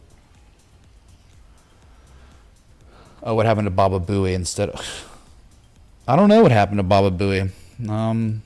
I guess there's a new Tangia person out there. I liked Baba Booey the best, man. I think everyone did. It was becoming cultural here. I don't think JD is interesting at all right now, Jetty, to be honest with you. Below that level, and the lower highs, below the 200 moving average, just a lot of garbage on JD. There was another one. I think Momo looks way better than JD. Hello Group, remember? We looked at it yesterday. It's like insane. Like, they're still holding. Anything above 671 is like glorious. The swing high from 2022. Right here. Yeah, they tested it successfully. There's triple bullish divergence right there. Your trend is already reversed, at least in the midterm. Higher highs, higher lows, more than before. They've already type 2 return. Look at the weekly on this thing. Momo. Look at that. I was making the hypothetical that it could even lose that level and come down to make a proportional swing low to these lows. And I say proportional where it's like you Fibonacci from this low to this high, it's an 886. If you Fibonacci from this low to this high, proportional symmetrical swing low would be another 88% retrace, which you're not at. You're way too high. So it's either you hold right here, you hold 670 and it's extremely bullish, or it loses more value and becomes a much more beautiful structure, which is exactly what Baba ended up doing. If you remember, this was the trade setup entry, August 5th, the carry trade. If the world doesn't collapse, this is great value. All above that 2022 swing low. You see 1, 2, 3, the rule of 3. That's what I'm saying. Like, Momo could go lower and still be pristine.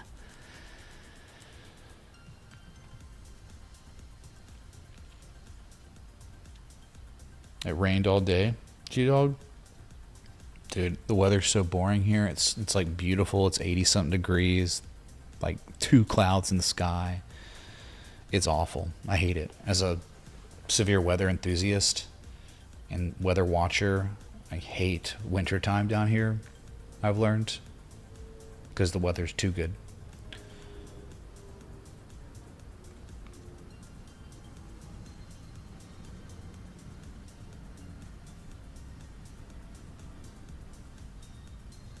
Okay, well,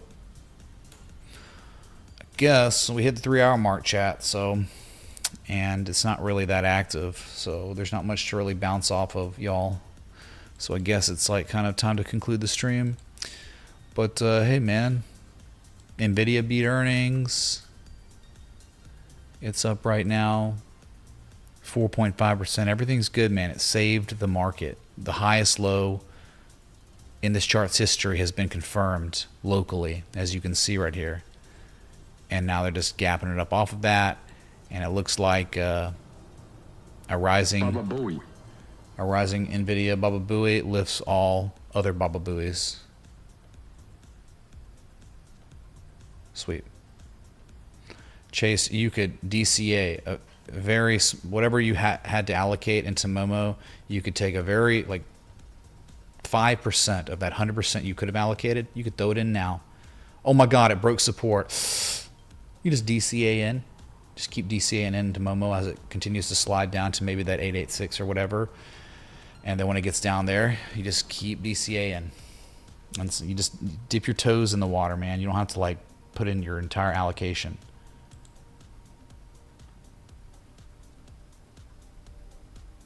Or you could enter now and then have a tight stop loss, a really tight stop loss just below that support. And if it stop loss triggers, you're out, and then you wait for it to go lower to re-enter. and you take on minimal losses. But yeah, there's just multiple ways to strategize it. Okay.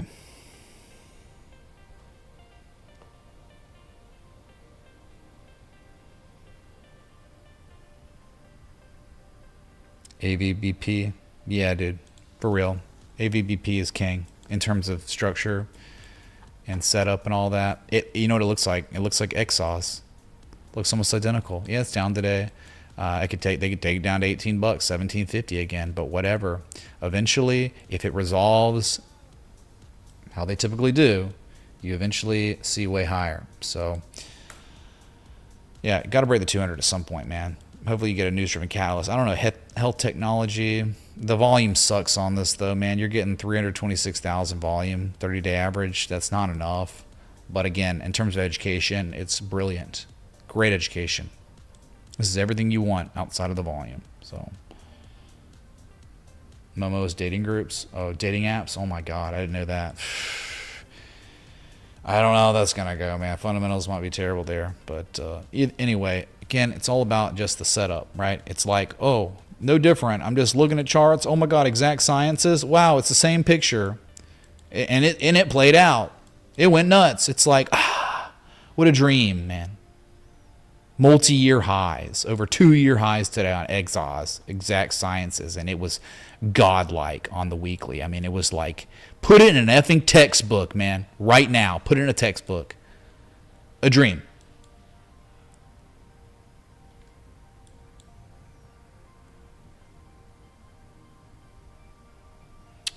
Chase, I'm not sure. Probably to a small degree.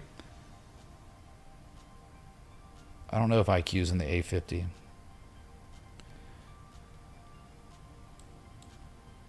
Chinese hookup culture. I don't even know if that matters. I mean, it's like the way of the world now.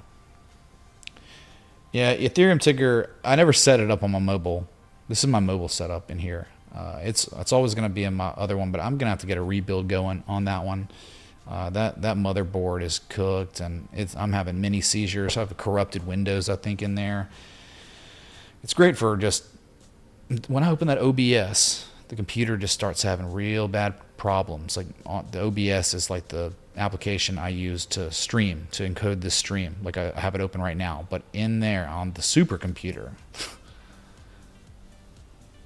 something's messed up. But anyway, I mean, like, look at this, dude. This is such an absolute, more professional, more incredible layout anyway. I mean, this is it, dude. And the other alternative on the other side of this room. But, yeah. You can't beat this. I'll put my backdrop right here against anyone's in the world's. Like, in terms of, like, not green screens. I'll take this all day over a studio.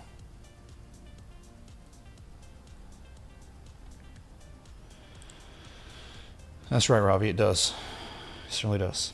All right. Well, chat, y'all have certainly died, so that's my cue. So it's been fun. Hope you enjoyed this extended live stream coverage of the markets with Nvidia earnings covered. They saved it, man. They saved Bitcoin too, but Bitcoin's got a lot of work. You got to be above 93,000 to be safe again on Bitcoin. That's the number to watch. I'll be back. Till next time. Respect the T. Sorry. Whoops. Respect the T. A.